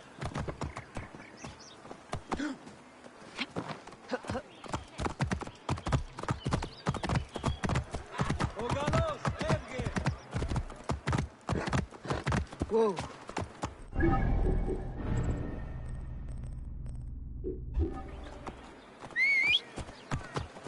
يلا يلا. Οφθαλμούς σου κατέχεις ή τι του οίκου σου. Ach.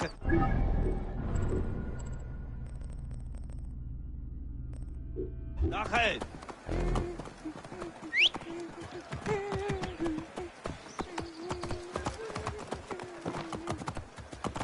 Ιδιώτη!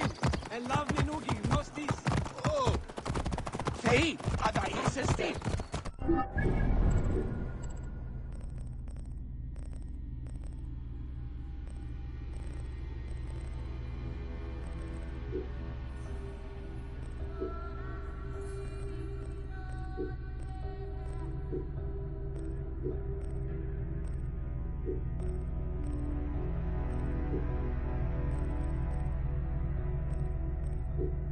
Οφθαλμούς είναι αιώνων απόλεσαν.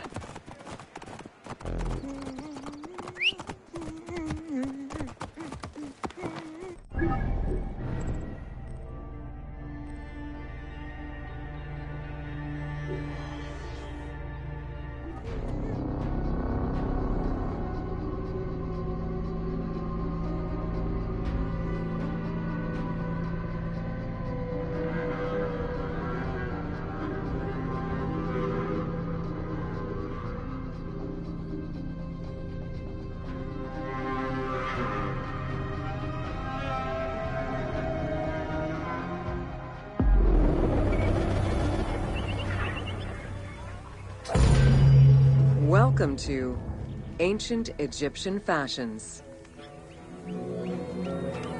Learning what life was like for ancient Egyptians presents many differences, and yet also surprising similarities to how people might live today. Understanding the daily lives of regular citizens so many thousands of years ago is ultimately what connects us as human beings.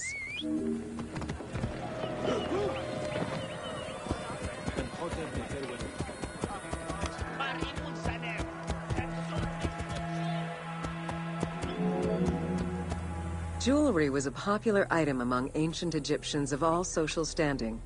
Both men and women wore earrings, rings, and bracelets. Status determined how much jewelry a person wore and what it was made of. Common folk wore pearl necklaces, simple bracelets, and leather bangles. Brightly colored earthenware and glass paste were a favorite enhancement.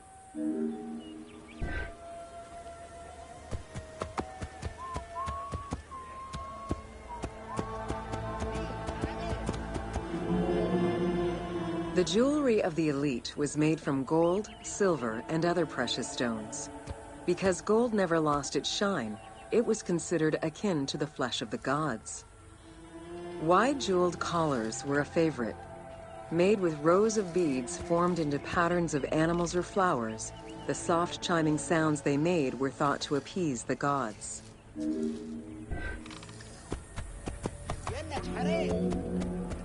Though idealized, tomb paintings are a catalog of the changing fashions of ancient Egypt from the Old to the New Kingdom.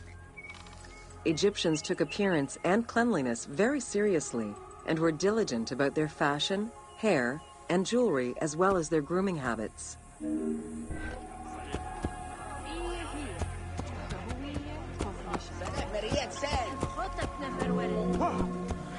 The fabric of ancient Egyptian clothing was almost entirely made from various grades of linen. Linen was commonly white, draped over the body, and cinched at the waist, though some garments were sewn or tailored. Wealthy men wore long tunics, loincloths, or kilts, while poor men only wore loincloths. Women wore long dresses, with differences residing in the quality of the fabric, depending on social status. Egyptians commonly went barefoot, but could also wear sandals made from papyrus fiber or leather.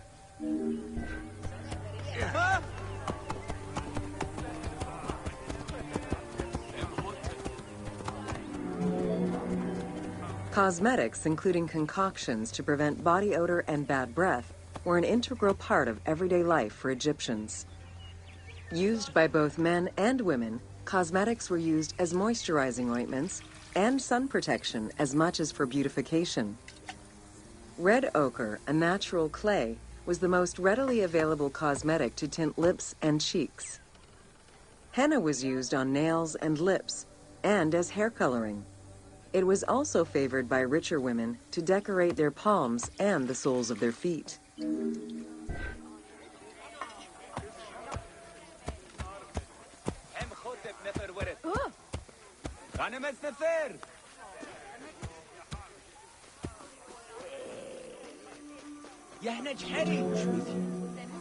Egyptians believed kohl had magical powers, wearing it as black eyeliner to protect their eyes from the sun and to prevent eye infections from particles in the flooded Nile River. A special green kohl, made from ground malachite, was worn for ceremonies and religious rituals.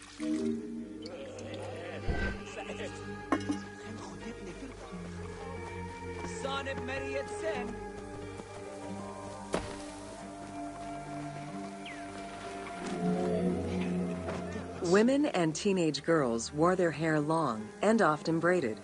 Wealthier women included carved combs or hairpins. The length of men's hair rarely dropped past the shoulders. They were mostly clean-shaven during the dynastic period, a trend began by the elite and soon adopted by the general populace. Queen Hatshepsut donned an artificial beard when she became pharaoh.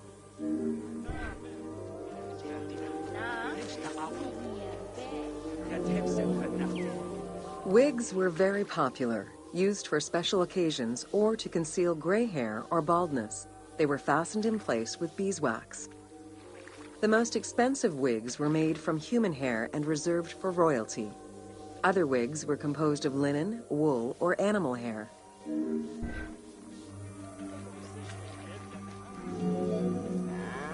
Prepubescent children generally had their heads shaved. Young girls kept some strands intact, while young boys had a braid worn on the side.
Welcome to Artisan.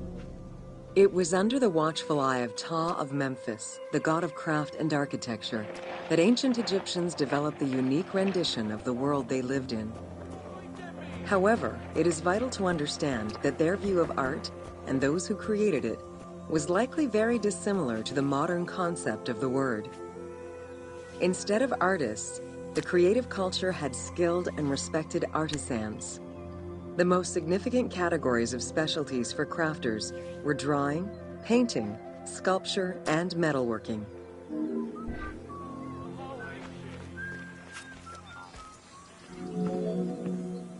Ancient Egyptian craftspeople created both art and a wide variety of mundane, everyday tools.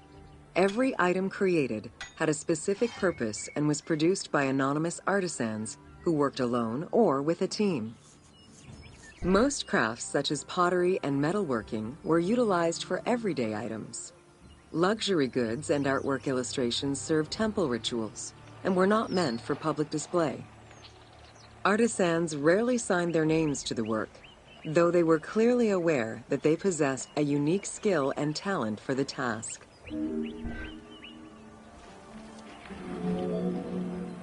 Art, in all its forms, has offered not only a practical insight into the way ancient Egyptians lived, but in how they viewed the world and their place in it. The balance of order and chaos was crucial in both the physical and the metaphysical universes. As a result, Their art appears to follow a strict set of stylistic conventions that supported this worldview. From households and palaces to temples and tombs, pottery, papyrus, and textile items were essential to the everyday life of ancient Egyptians.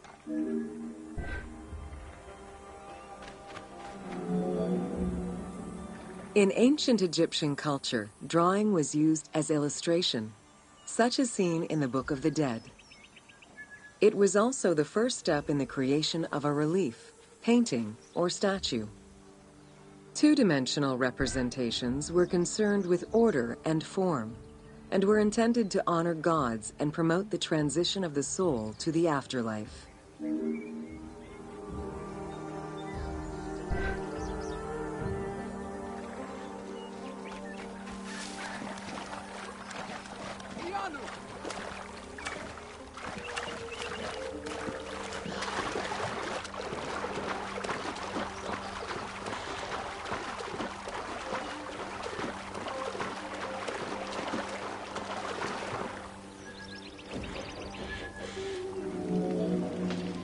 Stylistically, Egyptians were concerned with the depiction of the human form's inner self.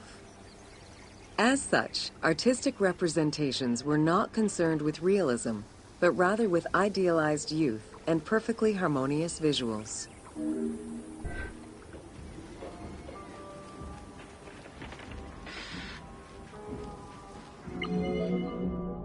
An exception to this were scenes depicting hunting and battle, where the environment and enemies moved in lively, even chaotic ways. Animals and foes were depicted piled up, as if describing chaos, with Egyptians standing in solemn, disciplined poses, bringing order to the scene.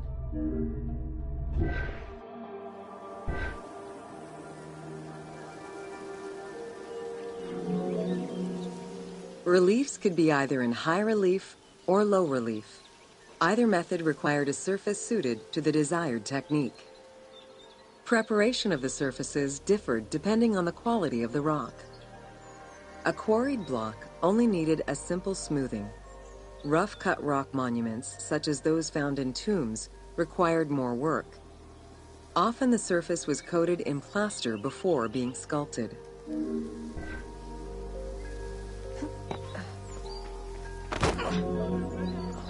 For reliefs, preliminary sketches were drawn in red, then framed with a red grid to position the elements of the scenes. Corrected sketches were in black, and once approved, the scene was ready to be carved. This method likely explains the name given to relief makers, the one who draws the outlines.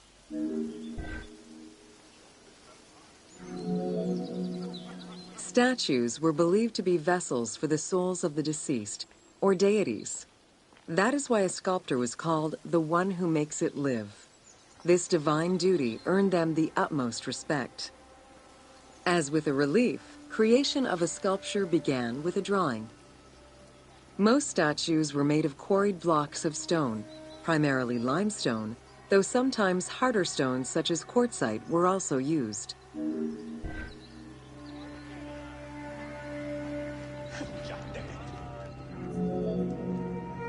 In ancient Egypt, the profession of crafter was organized and relied on a specific hierarchy. Most artisans depended on an institution to provide them with raw materials.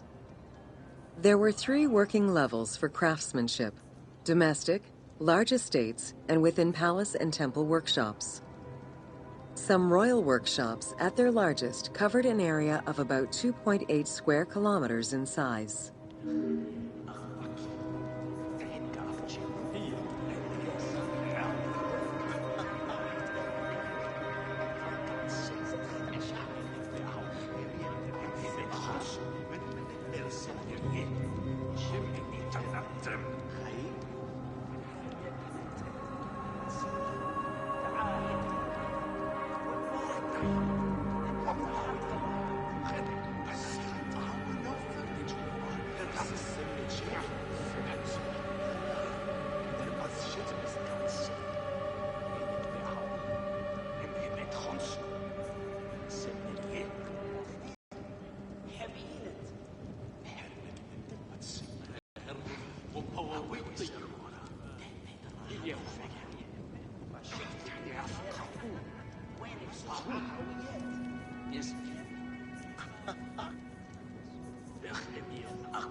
At the domestic level, most Egyptians were craftspeople to a greater or lesser extent.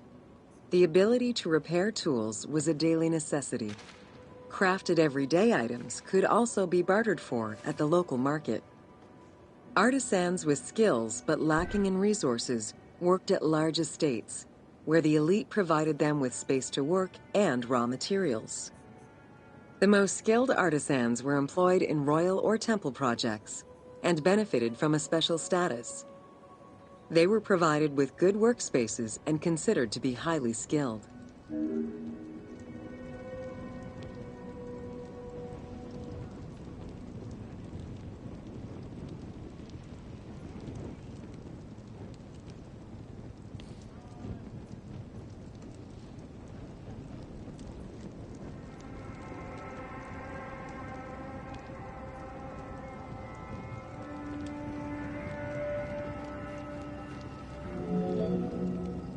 An ancient text known as the Satires of Trades has a number of descriptive summaries that offer teasing glimpses into how artisans were perceived. A coppersmith was said to stink and have fingers that resembled crocodile droppings, while potters were said to be like those who lived in bogs. This view was likely exaggerated in order to highlight the most enviable position of all, that of the scribe.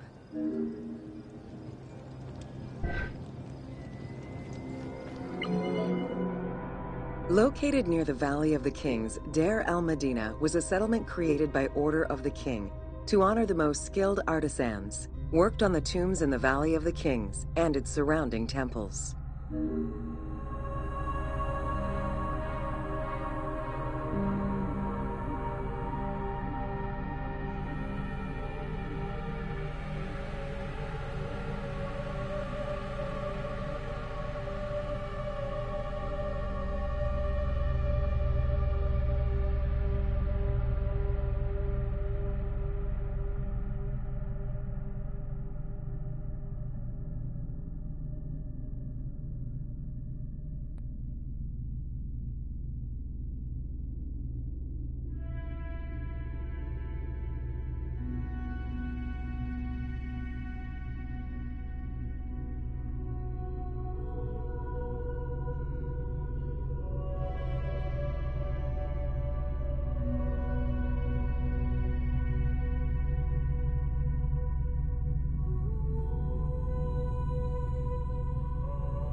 Archaeologists believe the site was home to skilled and respected artisans for over 400 years.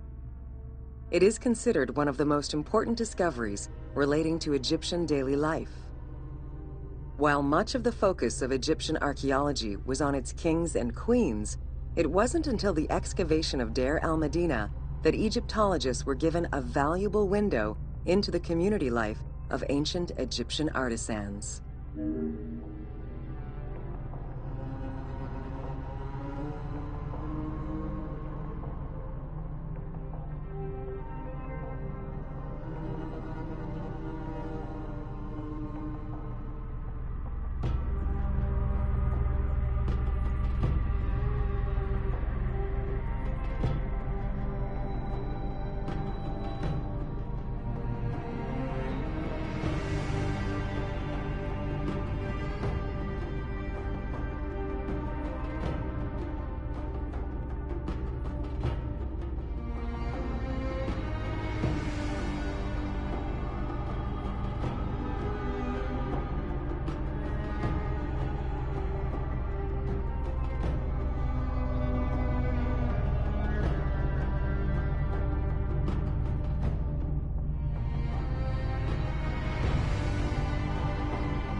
Welcome to Evolution of Pottery in Ancient Egypt.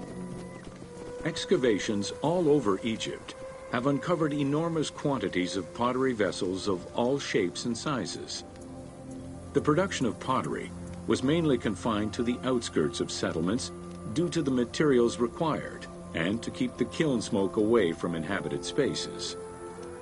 The function of the product determined the selection of the raw material, its treatment, its form, as well as the finishing of the surface.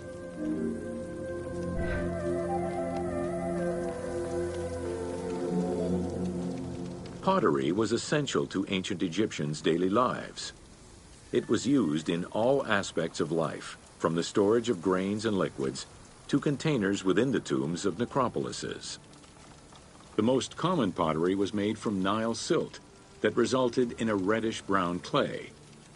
Limestone clay, which made for more attractive pottery, was only found in Upper Egypt.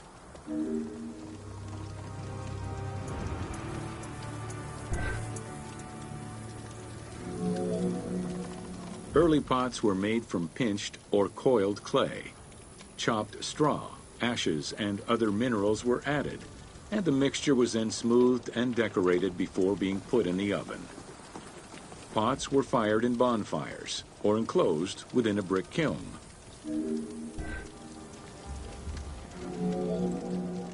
The potter's wheel was utilized during the Old Kingdom. Pottery became smoother and more polished, similar to river stones. It was decorated primarily in red pigment, with the black color achieved by exposing it to smoke. Pottery workshops were attached to palaces or temples, and around the late period, specialized workshops began to appear.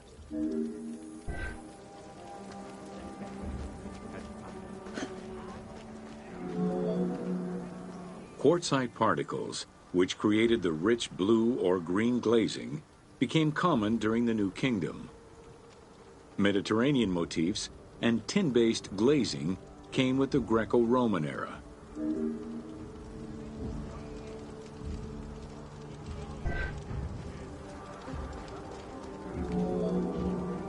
Potsherds could be found anywhere and were the most common canvas for writing or drawing, in comparison to the more expensive papyrus sheets. Named after their Greek description, ostraca contained daily life records, letters, or could be drawn upon. Artists drew sketches for temples and tombs, or simply for leisure.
Welcome to the Egyptian household.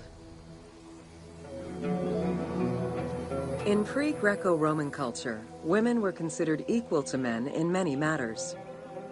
They owned property, testified in court, could divorce and inherit. Until the Greeks and Romans restricted their rights, Egyptian women could take over their deceased husband's trade. Marriage contracts included mentions of allowances and items of value brought to the marriage by the woman, which would forever belong to her.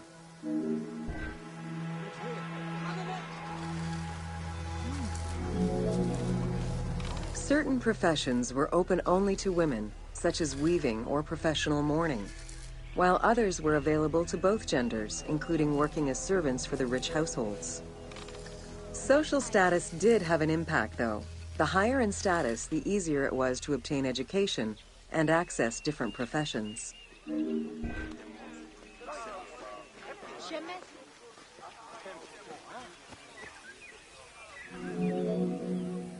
Homes were generally composed of 3 rooms. First, there was the entrance, furnished with a small bench of brick, probably intended for a statue and protective divinity. Then there was the ceremonial room, meant to receive guests. The last room was either a bedroom or kitchen. Furniture consisted of basic chairs, chests, and storage. Tables were not used for family dinners. Instead, each individual had a small table of their own.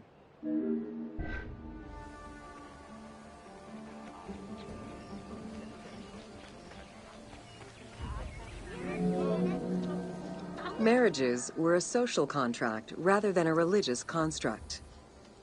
Family was vitally important to ancient Egyptians, and children were considered a blessing from the gods. The father, mother, and their children were the nucleus of the family, and cohabitation sometimes extended to mothers-in-law, sisters, aunts, and sisters-in-law.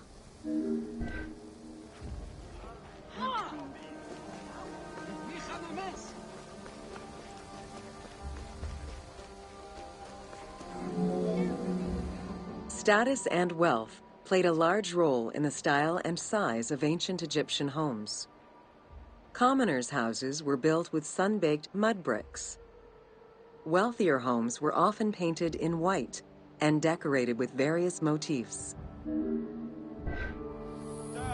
وستفن سجرية خير بقى نية خاوية خريج عن الثقة من مكة.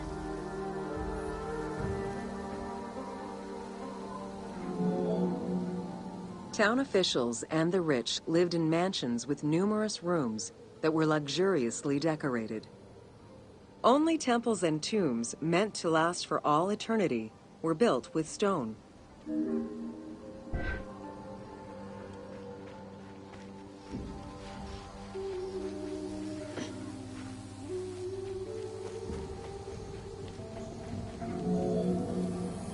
Funeral stone inscriptions focused on the main member of a household. Encircling this person would then be a spouse, parents, and children, possibly even siblings.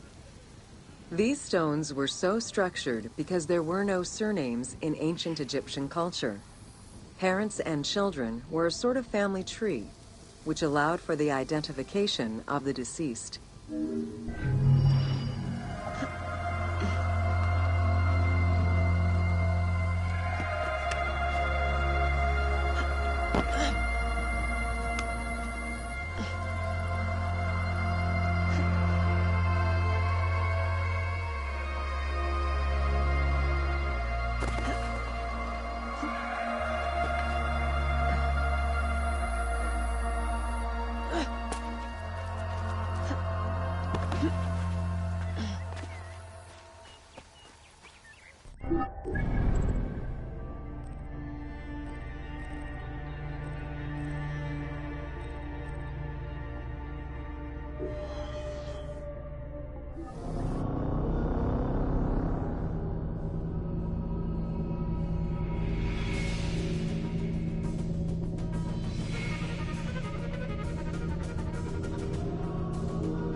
Welcome to Bread and Beer.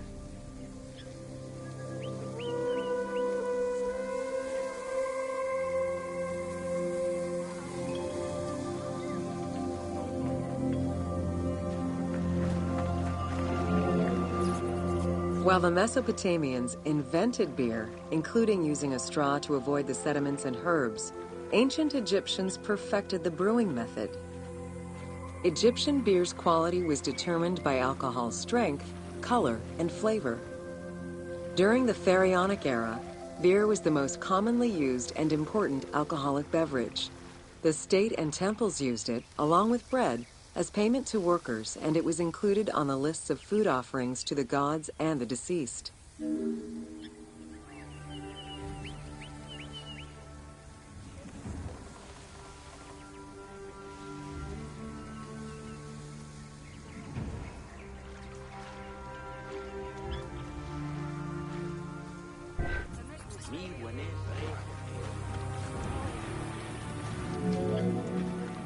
Beer was the popular drink of ceremonies and festivals.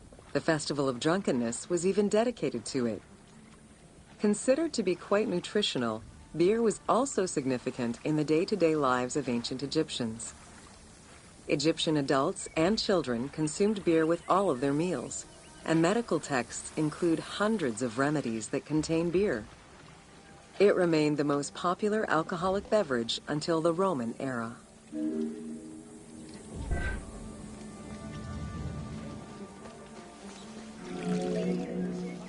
Recipes for beer varied over time and depended on the quality of the materials.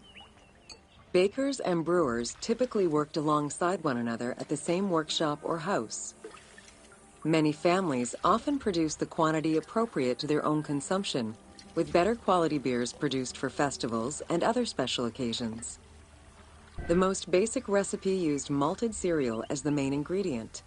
Fruits such as dates were added along with honey and spices.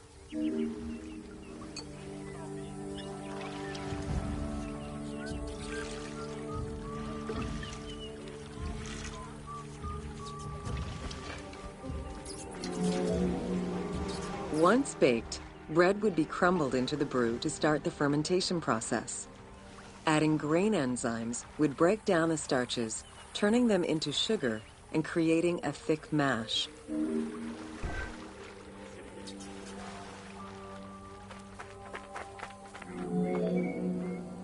Once ready, the bread and grain mixture was compressed and then strained through a sieve with water into the mix of malt beer. Once fermented, the beer mash was transferred to large containers and again compressed by foot or with pestles.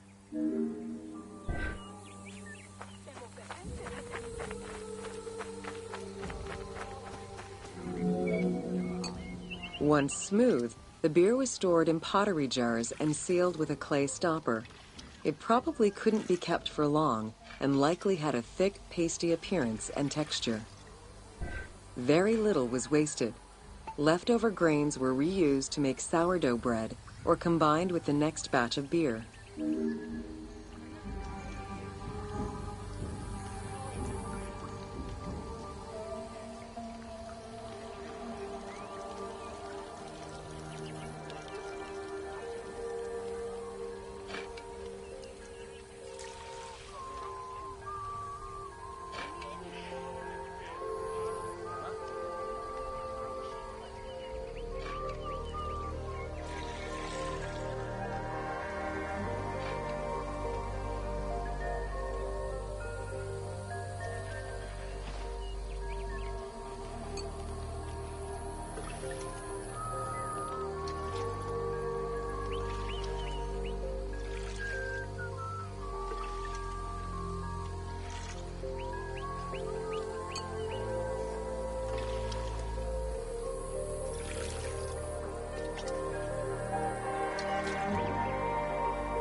While there are many ancient accounts for making bread, most of the knowledge known about ancient Egyptian brewing comes from an account by the alchemist Zosimus over 300 years after Cleopatra's reign.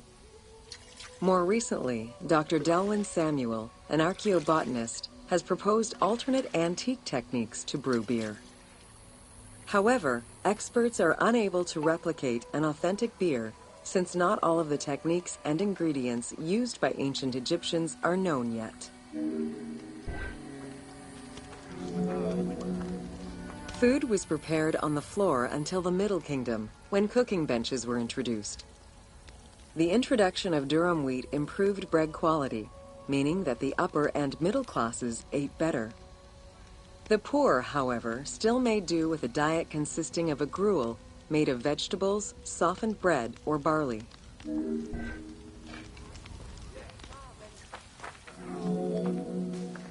Dough was kneaded by hand or foot, and when sufficiently blended, additional items were added, such as fruits, nuts, honey, and spices.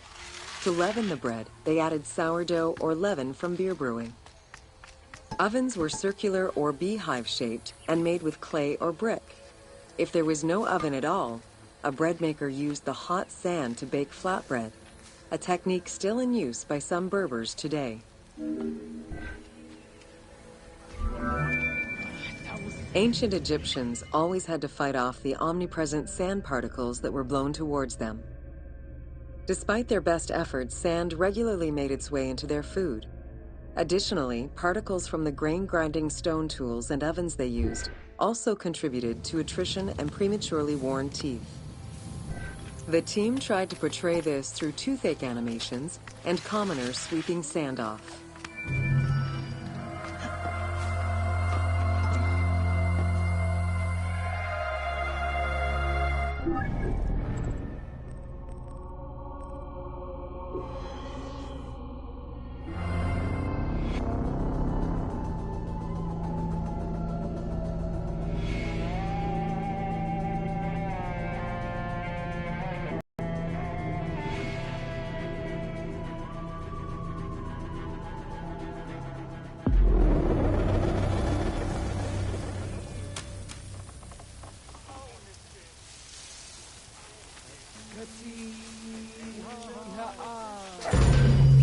Welcome to Wine in Ancient Egypt.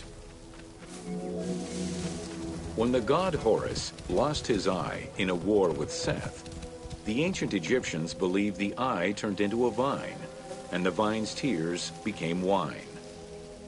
Early texts, dating back to 3150 BCE, contain the hieroglyph for vine.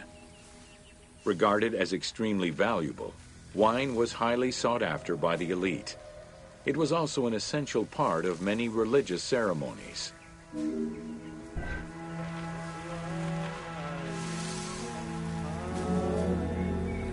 A millennia-old tradition, grape cultivation and wine production was regimented in the way typical of ancient Egyptian bureaucracy. Egyptians kept careful records of winemakers, which they clearly identified on labels. Every landowner with a modicum of self-respect usually kept a vineyard. This held particularly true in the regions of the Fayum and the Nile Delta.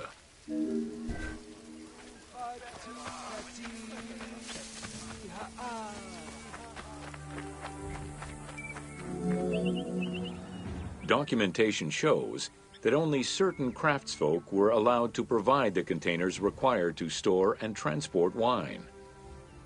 That and rigorous quality control checks established for every step of wine production shows that ancient Egyptians knew that the quality and longevity of wine could easily be affected by any number of variables, which they paid careful attention to.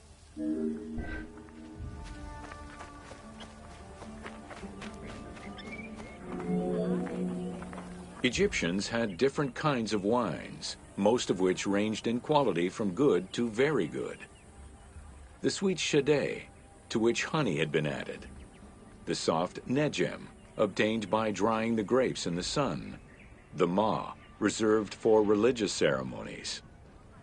And finally there was the peyor, the mediocre rated wine, resulting from the second pressing of grapes and reserved for a less discerning palate.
Welcome to Oil in Ancient Egypt.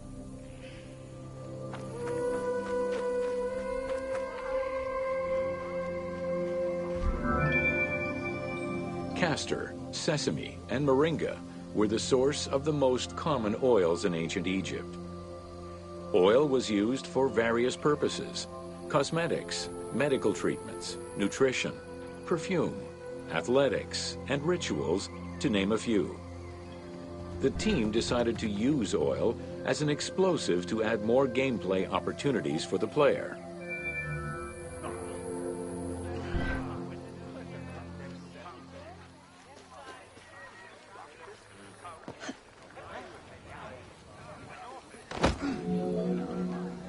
Ancient Egyptians originally used castor oil in wick lamps, but also for cosmetics, such as facial and hair treatments. There is mention in some papyrus of castor oil being prescribed to treat constipation and help pregnant women. Castor beans were found in ancient Egyptian tombs as early as 4000 BCE. Castor oil was made by pressing the beans from the plant of the same name.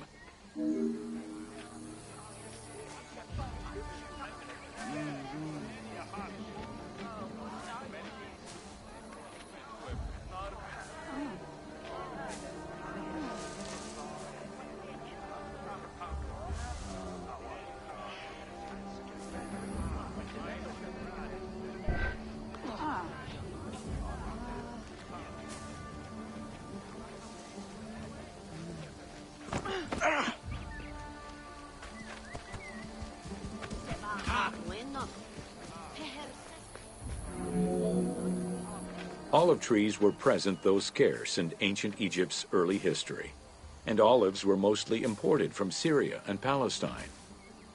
Their use and cultivation remained uncommon until the mass arrival of Greek settlers during the reign of the Ptolemies, when demand increased sharply. Olive trees were normally found in the region of the Fayum and the lands surrounding Alexandria.